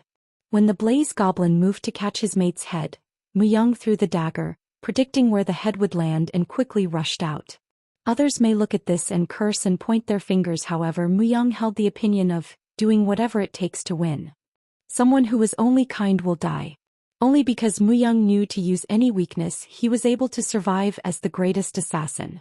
Even if you were to say his end wasn't great. The Blaze Goblin caught the falling head of his mate. However, a dagger stabbed into his back. He purposely took the hit. If he did not step in the way, his mate's head would have been pierced. The place where the head would fall and the direction of which the dagger flew completely intersected. Only if he was to sacrifice his back was he able to protect what he wanted to protect. As expected. Up until this point, it was as he planned in his head. Blazazith. Soon the whole body of the Blaze Goblin was burning. After carefully placing the female's head on the ground, the Blaze Goblin grinded his teeth and charged towards Muyang. Push. Anguish bounced off. Immense monstrous power. However, as soon as Anguish had bounced off, he twisted his body and arrived at the Blaze Goblin's chest. Flames completely engulfed Muyang. The goblin won't be able to guard his blind spots. As he wasn't able to follow Muyang's instantaneous movements, the Blaze Goblin was unable to set up a guard. Using this opening, Anguish was wrenched into the Blaze Goblin's body. Praha. The problem was the flames. Even if it was Muyang, if he was to receive these flames unconditionally, there was no way he was going to survive. The only reason he was able to last this long was due to the enhancement of a stat after taking the secret medicine of the sage. Magic resistance. The secret medicine of the sage was a liquid medication that would randomly raise one of his stats. Since it was random, it heavily relied on luck. However, Muyang knew of a method to reduce the options. The secret medicine of the sage's random stat would slightly differ depending on the time and place. Luckily, it was a full moon yesterday. The night of a full moon was the most abundant in magic power. There was an especially large amount of magic power reflected off the lakes. This was how Muyang was able to enhance his magic resistance. Magic resistance. Just like its name, it was able to raise the resistance against magic and special skills. It was rare for common equipment to have a magic resistance stat. Even related skills were rare, and only cleric and support classes were able to raise magic resistance a little for a limited time. However, it was different if the basic magic resistance stat was increased. Depending on one's effort, it was possible to permanently raise the magic resistance stat. Being one of the strongest depended on if they used the secret medicine of the sage to raise their magic resistance. Was there anything more to say? The problem was it was incredibly hard to obtain the secret medicine of the sage. As Muyang was satisfied with 4 classes, he chose the Talisman of Azura. Otherwise, he would have chosen the secret medicine of the sage. However, he was able to obtain the secret medicine of the sage through Merlin. It's a battle of who endures the longest. The dagger was laced with a strong neurotoxin. Even the Blaze Goblin would be affected by it. On top of that, Anguish was ceaselessly draining his blood. Kreoh. He tried to get Muyang off in any way possible, but Muyang was also desperately holding on. If it was only a battle of endurance, it was more advantageous for Muyang. As soon as the Blaze Goblin's strength weakened, Anguish cut through his chest in a vertical line and pierced his throat. Slam. The Blaze Goblin fell to his knees. Muyang drew Anguish and sheathed it. In the first boss battle, Muyang had an approximate level of contribution of 80%. As their group was smaller, it was much easier to monopolize the level of contribution. It was because he became incomparably stronger than himself 10 days ago. Just like before, Muyang shook his head to decline. First No Name, 98.7%. Second Alexandro Quintart, 88.4%. Third Lucien, 86.3%. Alexandra was already the guild master of one of the 9 great guilds, the Sun Guild. Lucian was someone who was first in Solomon's Hall of Fame in number of humans killed when Muyang started to assassinate people. Fighting King Lucian. At first he wasn't too sure, but after looking at the boss battle rankings he was certain. Although he didn't place within the top 10 among humans, he was a monster who came close. His title, Fighting King, showed that he was a fighting psycho with strength second to none, never leaving an enemy, a complete wild man. The two of them both had high levels of contribution, however, there was around 10% difference from Muyang. Solomon's Hall of Fame, Blue Temple 2, has been added to your history. There was no choice as he was forcefully given a skill. As much as there was no choice, it was bound to be a useful reward. Muyang expectantly checked the skill. Skill name, Talisman Creation, rank, nothing. Info, transform something that contains an object, creature, magic or holy power into a talisman. Only items the user possesses are able to be used. It was a skill that created talismans. Seeing how it wasn't ranked, it seemed like it could only hold one effect. Not bad.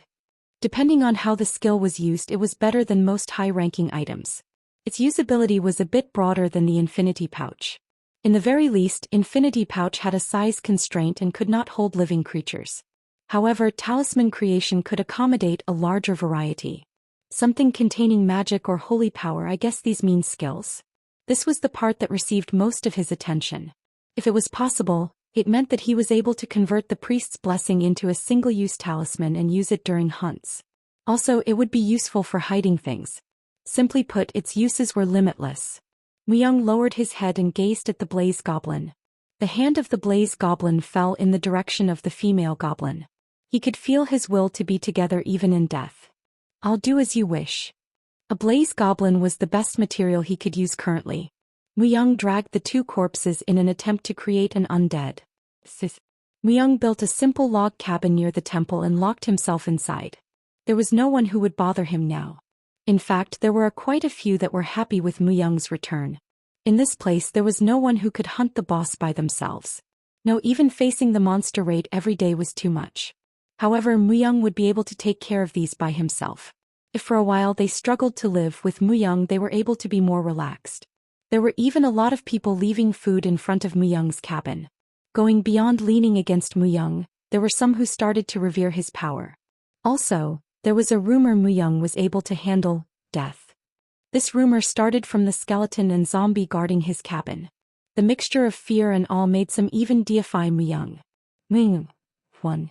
I killed the wicked woman who slandered Muyang Nim. Late at night. As soon as Muyang stepped out of his cabin, a man kneeled and handed him a package wrapped in cloth. A familiar face of a woman was inside the cloth. Kim Soyoung. At one time she tried to seduce Muyang and failed. Next she stuck next to Oh Ji-young, who died by Muyang's hands, a woman who walked a stray path. Although he never paid attention to her, it seemed like she was slandering Muyang when she was alive. It seemed as though she thought that making Muyang the bad guy was the only way for her to survive. And then she died from a man who followed Muyang as if he was a god. Soyoung's eyes were wide open. How cruel was her death that her face still held a pained expression. Muyang frowned. A human killing another human wasn't something weird at this point, however, someone killing another for his sake felt different. Even more, he didn't feel happy about this kind of attention. Clear it away. Does it not satisfy you? Please do not leave us. The man slammed his head on the ground. His figure showed that he completely believed that without Muyang at the temple they would all die. This wasn't what I hoped for. Following something blindly would eventually lead to only being able to see things in black and white. And seeing things only in black and white was the greatest deterrent in unifying humanity. While humanity was on the brink of destruction, the Forest of Death's clients may or may not have increased, but they definitely did not decrease. He acted so he didn't have to see that ever again, but to think out that because of him, these same events were happening made him feel terrible. If you don't leave within 3 seconds, I'll cut your head off. Yes. The man held the cloth and ran away. Taehwan will punish him in the morning. Taehwan was trying to maintain rules and protect others in his own way. Muyang clicked his tongue as he looked up at the night sky. An awfully large amount of stars was shooting down. 10 days from now. This was the time left until the gates would open and teleport them into the underworld. And before that time there was something he had to get. After 5 days I will climb the tower. On the 25th day, towers will automatically emerge at the centers of all the temples. The tower only allowed those who have killed humans to enter. And once they entered until they completed a special objective, no one was allowed to leave. I have to obtain the lunatic sovereign's ring from there. The tower was connected to every temple. The surviving elite would gather there. And only by massacring approximately 200 people who enter would he be able to obtain the lunatic sovereign's ring. Although it was the most savage condition, he had to obtain the ring. The greatest possible treasure earned from the Blue Temple was that ring. Also, the lunatic sovereign's ring was one of the items essential to awakening the S-rank weapon, Dabalos. A weapon above S-rank was almost non-existent in the underworld. No more than an amount you could count on your hand. So, he had to once again become a slaughter to accomplish his goals. Only those who have killed humans were allowed inside the tower. It was the start of a blood-red festival for murderers. Muyang's eyes sunk endlessly. 1. Nim to indicate reverence, high standing, or in this case, God. He sat with his legs crossed and meditated. Silently re-evaluating himself, Muyang would always meditate like this when he wanted to contemplate on his life and the mistakes he had made. And this time he closed his eyes to plan something. He was conceptualizing the figure and the use of the undead he would create from the corpses of the goblin couple. To Muyang, this sort of effort itself was new to him. The pondering Muyang opened his eyes. The goblins looked too pitiful. Suzy, who was silently playing with the Emperor of Shrew Mice, King, said directly. The only one who would walk into Muyang's home with no hesitation was Suzy. The Suzy who was stricken with fear watching Muyang cut off Juyang's head, seemed like she had changed, as she would come whenever she wanted to play with King. Muyang didn't refuse her. However, it was rare for one to let another enter their personal space. Muyang himself thought it was strange and came to one conclusion. It must be a specific trait of the Valkyrie of Dawn. Suzy would receive some care from everyone at the temple. If it was like before, this would have been unimaginable. Everyone would have chosen to ignore the young Suzy for their own survival. Perhaps, the Valkyrie of Dawn had an effect that would make surrounding humans more friendly to one another. Its effect was similar to the one the Saintess, Snow, had in the past. The goblins are pitiful? As long as she wasn't hostile, there was no reason for Muyang to chase her out. If she was a disturbance it may be different, but whenever he was doing something, Suzy would even go as far as slowing her breathing to stay silent. After asking her again, Suzy answered. The couple wanted to stay together. She pointed to the corpses of the couple. The Blaze Goblin definitely wanted to be with the head of the female goblin until the very dead. Aren't they together? Not that. A bit more closer. It seemed like she was having a hard time thinking of the right words.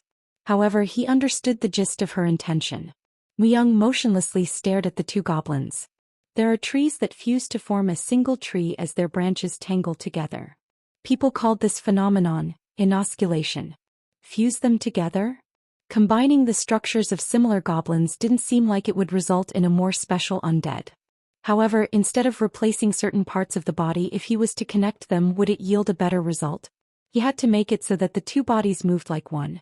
He thought that this was a challenge worth challenging. The exposed skeletons of the goblins had their backs facing each other. After burrowing grooves in their spines, he interlinked them like a jigsaw. If by any chance two individuals were combined into this form, they wouldn't even be able to walk properly. Only after they knew each other's tempo and were considerate enough, would they be able to move. However, these two were a couple.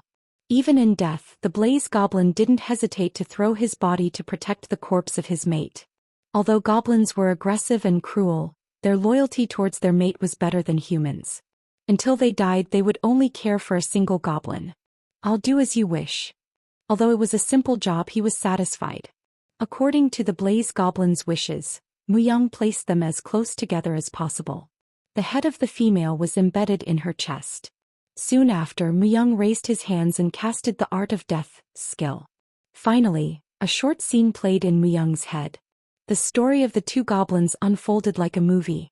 A battlefield. Hundreds of Blaze Goblins and the ice-attributed Frost Goblins were gruesomely fighting against each other. The two met each other as enemies. Eventually, the Blaze Goblins lost and everyone died. However, for some reason the female goblin hid the dying male. She cared for him devotedly for a long time. The male was touched by her sincerity and proposed to her. Even facing opposition from their tribes, they promised to care for each other for their whole lives.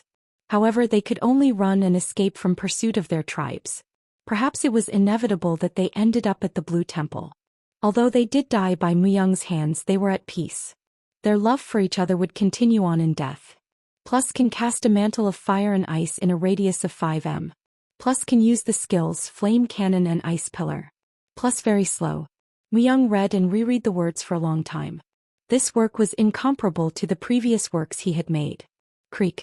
Soon, the moving skeleton of fire and ice began to undergo a transformation.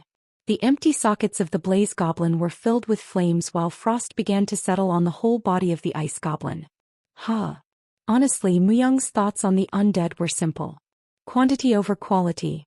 Anyone would be pressured from the increasing amount of undead during war. However, the undead in front of his eyes was enough to smash Muyang's understanding. Using only an F-ranked skill and some decent materials, he was able to create something beyond his imagination. The story is important. Unlike the other undead, there was a story to the two goblins. That story was reflected in the art score.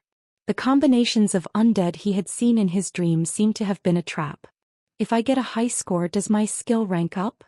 It seemed that no matter how many of those undead he makes, it wouldn't be very effective. He thought it was hard, but now he realized he was thinking inside the box.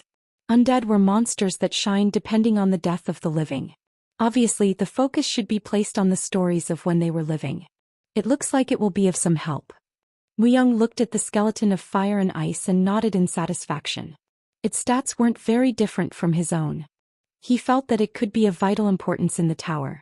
Although its flaw was that it was slow, it wasn't a big concern, as he could just make it into a talisman and use it when he needed it. Talisman creation. Muyang placed his hand on the skeleton of fire and ice and activated the skill. The skeleton of fire and ice quickly shrunk and soon became a single talisman. Now, whenever he wanted, he could summon the skeleton of fire and ice with this talisman. Soon the 25th day since they arrived had arrived. And at the same time the sun was rising, the ground shook as a giant tower emerged. The tower was odd. Its red sheen made one image blood and an unknown moan sounded out. A sign made of rock was erected at the entrance of the tower. Only those who have murdered may enter. You are unable to leave unless you survive for 5 days or kill 5 people. A reward will be handed out depending on the number of people you have killed. They were simple rules. Unless one was obsessed with murder, they would not enter. In reality, everyone was just staring at the tower. Only Muyang was entering that place. If you don't want to die, don't come. This was the only warning Muyang could give. Muyang completely erased his expressionless expression. Abyss-like eyes and the murderous intent hidden within. He was the one who killed countless people for 40 years. Although he resolved to live a different life, the past wasn't something that could fade. The blood of the forest of death still flowed in him. Cold and heartless. He was a monster who would kill others without a moment's hesitation. What's more, as his targets were all murderers and those that willingly entered the tower to kill, there was nothing to hide. The tower was like a first-round interview venue. They would meet after transferring into the underworld. If it was like any other day, Muyang would have worn a mask to hide his identity. However, Muyang simply unsheathed anguish and walked forward. There was no need for a mask if he killed everyone he saw. He had killed them all. 25 days had passed since he had been summoned to this strange world. Just a few days ago there were about 4 people who had survived. But even those few survivors were killed by him 2 days ago. I killed them all. Tang Xiaolei grinned. Just thinking of the expressions people made just before they died were enough to make him stiff. The loud cries and pleas of his victims. The pitiful look in their eyes excited him. Since he acted as secretly as he could, no one knew that Tang Xiaolei was the murderer, even in their last moment. When there were only 4 people left, it was a bit difficult as people had their doubts, but even that was amusing in its own way. Either way, they all died at the end. More. I can kill more. With glittering eyes, he licked his dagger. He could still remember the thrill he felt when he found out that there were others inside the tower. A tower full of murderers, just when he was feeling sad that there wasn't anyone else left to kill. He was like a fish in water. This was truly the place where he was meant to be. No one can stop me. Was it at the time when he had killed 10 people? The rare class, butcher, he received then suited him perfectly. It was like a perfect gift God had prepared for him to kill other humans. Butcher allowed him to enhance all abilities by 3 when he faced other humans. So he knew that when he faced other humans he had the confidence that he will not lose to anyone. No, it was impossible for him to lose. On Earth he was just one of billions of Chinese. However, things were now different. The Reaper who brought death upon humans. The Reaper of Death. Thump, thump. At that moment he could hear footsteps nearby. Like a person who found something delicious to eat, Tang Xiaolei ran across the hall, drooling hungrily. Quah! Be my first victim. The opponent was a man. A dark-haired man with a long sword in his hand. The weapon seemed quite decent just in time. He was going to kill him and take his weapon. That's what he thought when he approached him and stabbed his body with his dagger. Crunch. Bumble. Tang Xiaolei realized his vision was lowering very rapidly. It was strange. The man was expressionless. The dagger didn't even reach him in the first place. Only then did Tang Xiaolei see the face of the Reaper who stood behind the man. The real Reaper who sentenced deaths, a number incomparable to himself, stood there. That person is real. The wailing of thousands of souls. It was the last thing Tang Xiaolei heard before he died. Miyoung climbed the tower. The tower had a total of 5 floors. The first floor was very large and it had too many ways that led up that it was inconvenient to search for all of them. And it wasn't like he had the time. It was the message that appeared the moment he killed the Chinese man who was running towards him. It told him the number of people who entered the tower. However, the number was quickly decreasing. Nearly 1 person was dying every 10 seconds. 200 people among them. It wasn't going to be easy. Even Ben the Slaughter had to work with 10 people to help each other out to get 200 kills each and for him to get the lunatic sovereign's ring. He had heard that they used 9 people to lure the prey which Ben would then kill. So it was very time-consuming for someone to find and kill 200 people on their own. However, Miyoung did not mind it. Miyoung was an assassin. He had successfully assassinated people better than anyone else. It was his specialty was to sense people nearby and to sneak up on them. Even the slightest tremor in the air or a small vibration. If he didn't pass up even the smallest trace, he believed he could kill 200 people within 5 days. Miyoung closed his eyes. Soon, not far from where he was able to detect his next prey. Please help me. A man and a woman were running away. They were sweating profusely as murderers were chasing them down. Even if they screamed, no one was willing to help them. From behind they could only sense the people coming to kill them. Oh, Appa, I'm tired. No. We can't stop now. How did this happen? If we didn't kill those people back then. Cut the crap. Then should we have just let them do as they please? They deserved their deaths. The man and the woman were lovers. They were summoned together and had been barely able to survive until now. However, her beauty was the problem. Late at night, 2 men tried to rape her, but before they could succeed, the man found them and killed one of the 2 men with a rock. And the other man was killed by the woman. As a result, the 2 were branded as murderers and were banished into the tower. If anything was unfair, it was the situation. But it wasn't like these murderers were willing to listen. Leave me behind, they are after me. If we go on like this, we will both die. The woman realized that she was holding him back. However, the man could still remember the look on those crazy murder-driven bastards, how they smacked their lips when they saw her face. His face crunched up. I told you not to say things like that. Then just die. You want to just die. If you're exhausted, then just get on my back. We can still run away. There was no time to waste. Even at that moment they could hear many footsteps approaching them. The woman bit her lips and got on his back. The speed was a bit slow, but they had no other choice. At that moment, Push. Gah. Mo monster. A scream echoed behind them. Appa, this sound is. It was the sound of the people who tried to kill the couple. It couldn't have been a mistake. Someone must be fighting them. Shouldn't we go back and help? The woman cautiously made an opinion. If someone was really helping them, then it might be better to help the person. But there was also the danger that they might still get tracked down if the murderers won. The man pondered for a moment and nodded his head. He felt that they had a better chance on surviving if they combined their strength with that person to fight against them. And besides, it was human nature to help a person who was in danger. They turned their footsteps. And, in a moment, the couple were able to witness a scene that was hard to believe. Save me. Please. My arm, my arm. The murderers were a group of 7. Just a single man was fighting against them. As there was a saying that all things yield to numbers, a minority couldn't win against the majority. However, no common sense worked for him. He was strong. In an instant he finished off all 7 of the murderers. Afterwards he looked at the 2 couple. Gulp. The bodies with their arms and legs cut off were lined on the floor. At the moment when their eyes met, the 2 were unable to move. They had met a countless number of people, but they had never seen a man with that kind of aura. The man next to the woman tried to sweep his fears away and started to talk. Are you okay? Why didn't you just run away? We came to help you. It wasn't like they were lying. They didn't realize how the man knew that they were running away from the murderers. Eventually Mu-young scrunched up his eyes.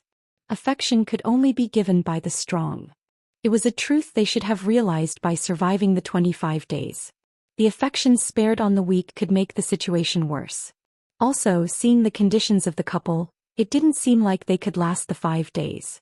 The woman had sprained her foot, and even if the man tried not to show it, his face was blue as if his internal organs were twisted. They probably had entered the tower because they killed someone, but in here there were a lot of crazy people craving to kill. If they were caught by them, they would experience all sorts of terrors before they die. To meet Mu-young at that moment, it was hard to say if they were lucky or unlucky. Kill everyone. It was the reason why he decided not to wear a mask. He thought there was no need for it as he was going to kill everyone he faced. At least in this tower he planned to be a reaper who brought forth death. That meant that he was not willing to go back on his thoughts. Swish. Anguish screamed. Mu-young gave off an icy cold expression. Sis. You could find a map of the tower with the status viewer. And on the map, Mu-young's location appeared as a red dot. About now, everyone would have received a similar warning message. I can't just run around blindly. A normal person would try to avoid where a red dot appeared. After 24 hours had passed since he had first entered the tower, a new message appeared. A bleak smile appeared on Mu-young. The tower had a total of 5 floors. Every day, a floor will be filled with water and closed off. If you didn't want to drown, you had to climb up to the next floor. Even if Mu-young's location was exposed by the red dot, even if someone wanted to avoid him, there were sections where there were no other escape routes. The entrances leading to the 3rd floor. There were 2 entrances that led to the 3rd floor from the 2nd. And Mu-young was planning on blocking one of the 2 entrances. The other entrance would be clear, but it still won't be easy to pass by. Skeleton of fire and ice. Mu-young took out a talisman. And as he shook it like he was shaking off some dust, the skeleton of fire and ice appeared. Prick, prick. The skeleton rattled as its bones creaked. Mu-young pointed towards an entrance that was about 5 m wide and quietly spoke. Kill everyone who passes by. 2 entrances. And one of the 2 was blocked by the skeleton of fire and ice. People needed to make a choice. To face Mu-young or to face the skeleton. Or to die from drowning. Whatever choice they made, it would not be an easy decision to make. Now I just need to wait. Like a fisher who waits patiently after casting his line. As he stood with his arms crossed, he waited for people to walk by the entrance. Prey started to flood in sooner than he anticipated. Even if he was identified as a slayer, and his location was exposed by the red dot, not everyone tried to avoid him. I came hoping to see how strong the so-called slayer is, but aren't you just a weakling? Foolish people wanted to prove their strength. There were quite a few people who came, curious to see the face of the slayer. And curiosity killed the cat. Slice. He cleanly cut out the wrist of a muscular man who was holding a sword. In an instant, as blood gushed out, he grabbed hold of his wrist and screamed out loud. Gah! This bastard. And as his eyes met Mu-young's cold eyes, he quickly quieted down. He couldn't move either of his feet. It was similar to when you face a lion and your feet get all tied up. And no, I said it wrong. Friend, yes. Give me just one. Guck. Anguish, which squeezed into his organs, started to suck out all the blood. Shortly, the man dried up like a mummy and dropped on the floor. Like him, there were others who disregarded Mu-young's first impression and fought against him. Usually, these types of people didn't even last a minute or change their words after one of their body parts was cut off. In front of Mu-young, corpses were piling up neatly.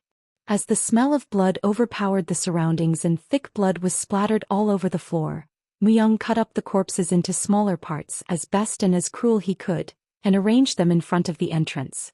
Warning and division. Even Muyang himself would be no match if dozens of men started to force their way in. Although he was certain he was the strongest within the tower, it was only in a one-on-one scenario. Although a strong person being able to overwhelm 100 people was the reality in the underworld, he was not at that level. Muyang coldly recognized the reality. Overconfidence was poison and was the main culprit for destroying one's self. Against monsters he would transform into a beast to slaughter them. However, against humans who knew how to think, he would have to use that to his advantage. The people who see these corpses would think they would not be able to tread further by themselves. So they would try to gather together, but would it be that simple?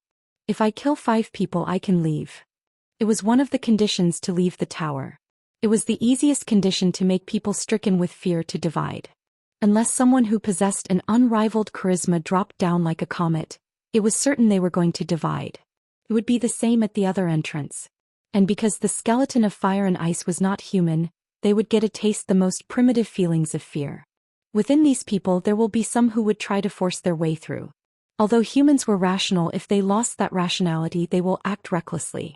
Then, Muyang closed his eyes as he leaned against the wall of the entrance. It was to know if someone approached him. Either way, it was a battle against the time from now. 36 hours had passed since they had entered the tower. Slayer has killed 100 people. The same message appeared in front of everyone's eyes. The Slayer was blocking the 2 entrances. It didn't take long for everyone to realize that it meant that all the courageous people have been killed and that they needed to kill that Slayer to pass through the entrance. We need to stick together to live. One deadly strong opponent. It gave people a reason to group up. If someone with a special trait appeared, it was obvious they were going to group around him. And Colin was one of the people who had a special trait. The Prince. It was a unique class, but he was also the Prince of England before he was summoned. At most he could confer knighthood upon 30 people at most, and depending on their conferred knighthood, their abilities will be strengthened. Loyalty was just an extra benefit. If the majority became his enemy he would die. This penalty existed, but even with it, it was definitely an attractive class. Usually the greater the class, a greater penalty existed. And Colin entered the tower with 10 loyal subordinates. However, the Slayer was strong. Even if he didn't face him face to face, he knew how strong he was. It was logically impossible for him to kill 100 people by himself. Colin, who believed that even 10 wasn't enough, decided to increase his numbers a bit more. I will not kill you guys. Instead, work with me. Colin spoke to a group of 5 collapsed on the floor. Out of the 5, the one who seemed to be their leader spat at Colin's face. Pooh.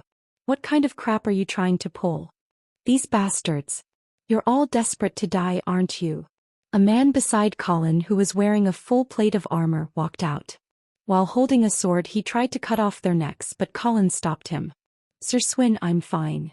However, Prince. These rude bastards. Punch. Colin's fist smacked the chest of the man named Swin. Even though Swin was wearing a full plate of armor, the armor caved in as he flew back. Cough. As Swin coughed up blood, Colin spoke. Sir Swin, I told you I was fine. I'm sorry. Swin's face was filled with fear.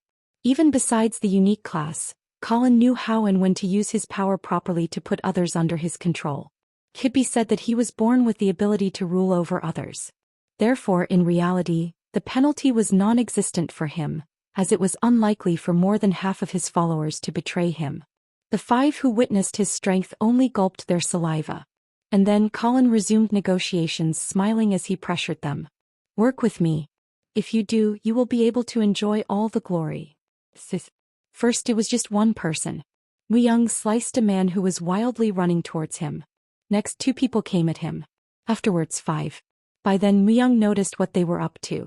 Someone is testing me. Who was this person? Muyang was very interested. A man with considerable leadership had appeared. He had been rallying up people and cornering them into a deadly situation. Only to measure Muyang's strength. He could slowly feel the killing intent of the person who would try to kill him after measuring his strength. Their abilities were strengthened. I wonder if they have a priest class. And those who attacked Muyang were all consistently strong. Of course, even if he said strong, it was all the same to him. However, they were still above average. He was certain after seeing how they were unfamiliar with their own strength and were just randomly swinging their weapons. If they were a complete party with a priest class, Muyang might have fought a bit seriously. But Muyang only made a small smile. It was like something was tickling him. It was similar to the feeling he had when he was appointed with a difficult mission. The habit he gained while living as an assassin for the longest time didn't disappear. It wasn't the type of habit he could fix if he wanted to. Then, it was unlikely for the person to appear unless he was certain of Muyang's strength. If he had a brain, it was more than likely for him to just watch from afar.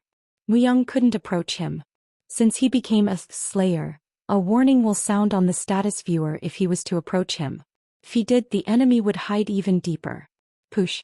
After Muyang had killed 7 people, the last person to survive had stabbed Muyang through his abdomen. Like, as if the man who stabbed Muyang couldn't believe it himself, he cried out a weird sound, dropped his sword as he ran away without looking back. Just after the man disappeared from his sight, Muyang pulled out the sword from his abdomen. My organs aren't damaged. He purposely got stabbed with the sword. He moved so that the sword would pass by all his organs. He couldn't do anything about the blood that was spilling out, but there were lots of dead bodies nearby. Gulp, gulp. As Muyang thrust anguish in a corpse, it started to absorb the blood. His wound was healing at a noticeable pace. Now what are you going to do? Muyang looked towards the direction the man ran. Since he asked the question, a reply will come soon. It wouldn't be weird if the man decided to make a full frontal attack against Muyang after learning that Muyang was injured. He knew that the battle would be tough if the numbers were great. However, Muyang gathered all the scattered corpses. Alone but not truly. Word class. Death Lord. That was right. He could just make allies. Soldiers of death who would never betray him and were willing to fight with all they had for Muyang. Stamina was consumed to create undead. However, that was only when he made an effort in creating undead. As the skill rank increased, his expenditure of stamina decreased slightly. However, Muyang only focused on creating the corpses into undead as they were. He didn't care by what % their original abilities decreased. The unknown was horrifying. In this world, not being knowledgeable enough was really a crime. Even if the people who entered the tower survived the 25 days fighting different monsters, they lacked knowledge of the undead. As they didn't know how to face them, it wouldn't be easy for them to come out alive. That was why some of the undead were roaming around the tower looking for food. What, you? Didn't you die? As Colin's comrade who was sent to the Slayer returned, people came up to greet him. People gathered around their comrade who was limping towards them and each spoke. Why isn't this bastard replying? Leave him alone, he seems severely injured. They really didn't have the slightest doubt. They didn't notice the unique smell of his body or anything strange about his appearance. It was because they had never experienced it. The fear of undead. The horror of having your once comrade biting your neck. Crunch. Gah. Is this kid crazy? Yo, get away from him. As the zombie bit the person closest to him, 3 people tried to help, but it was no use.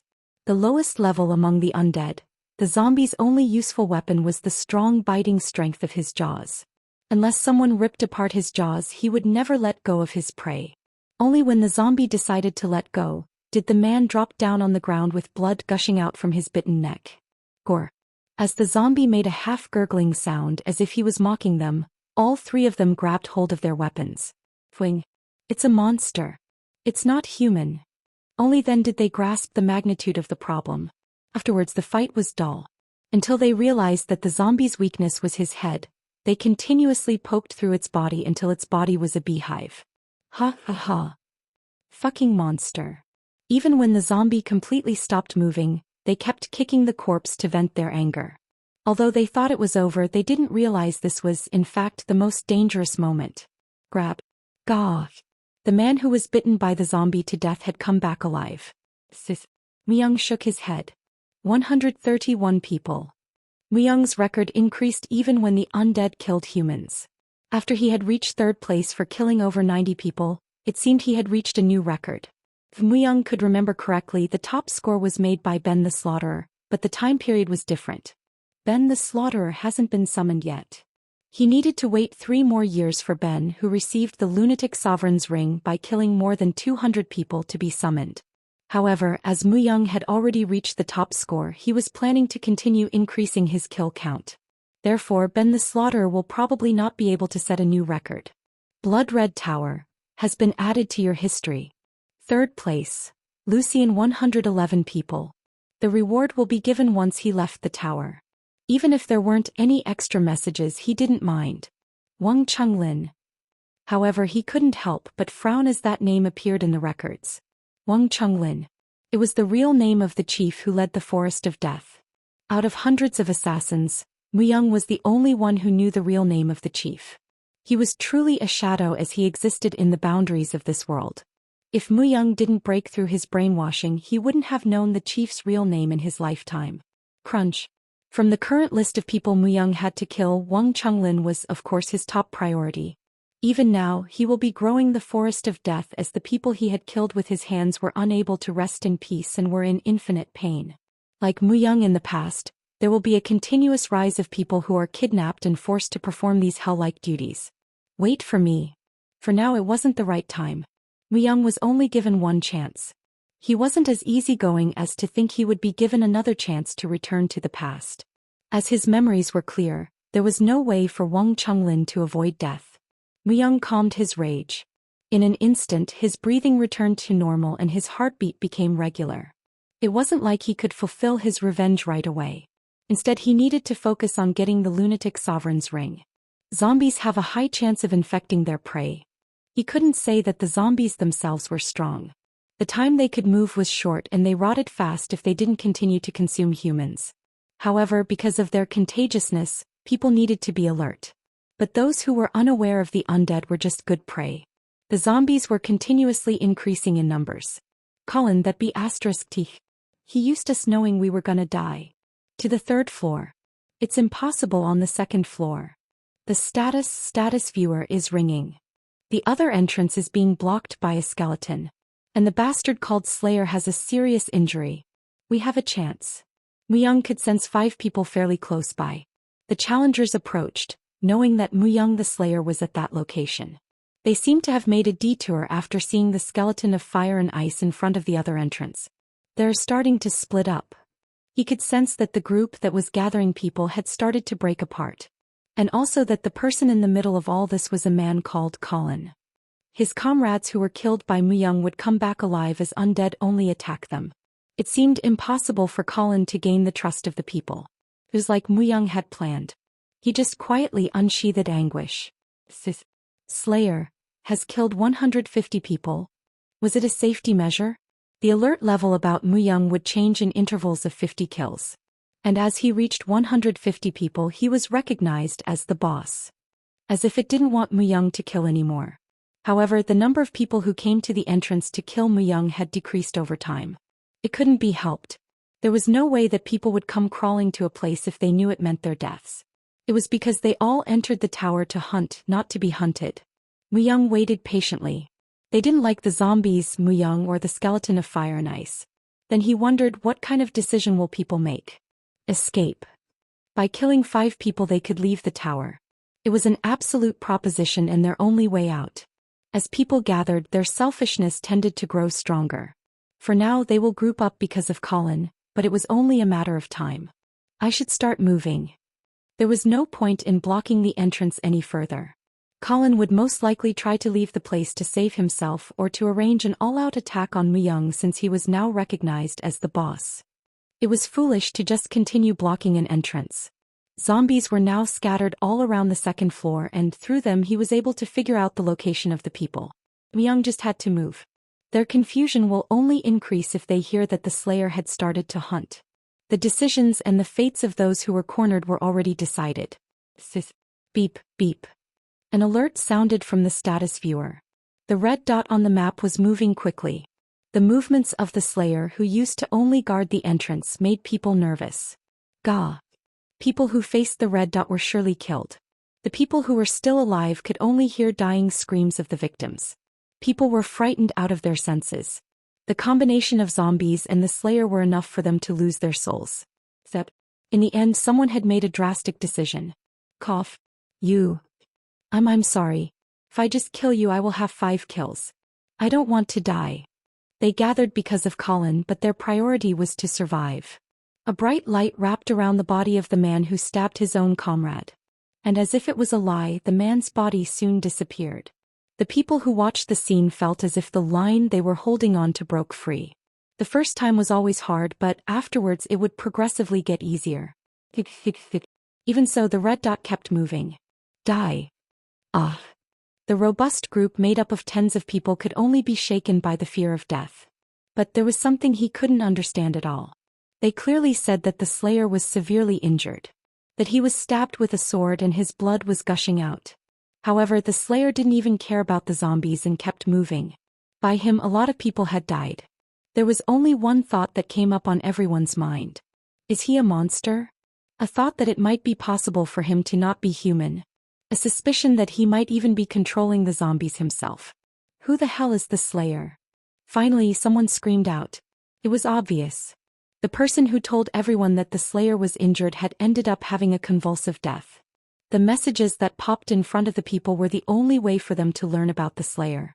The words that stated how many people he had killed. In the end, no one knew if he was a human or a monster.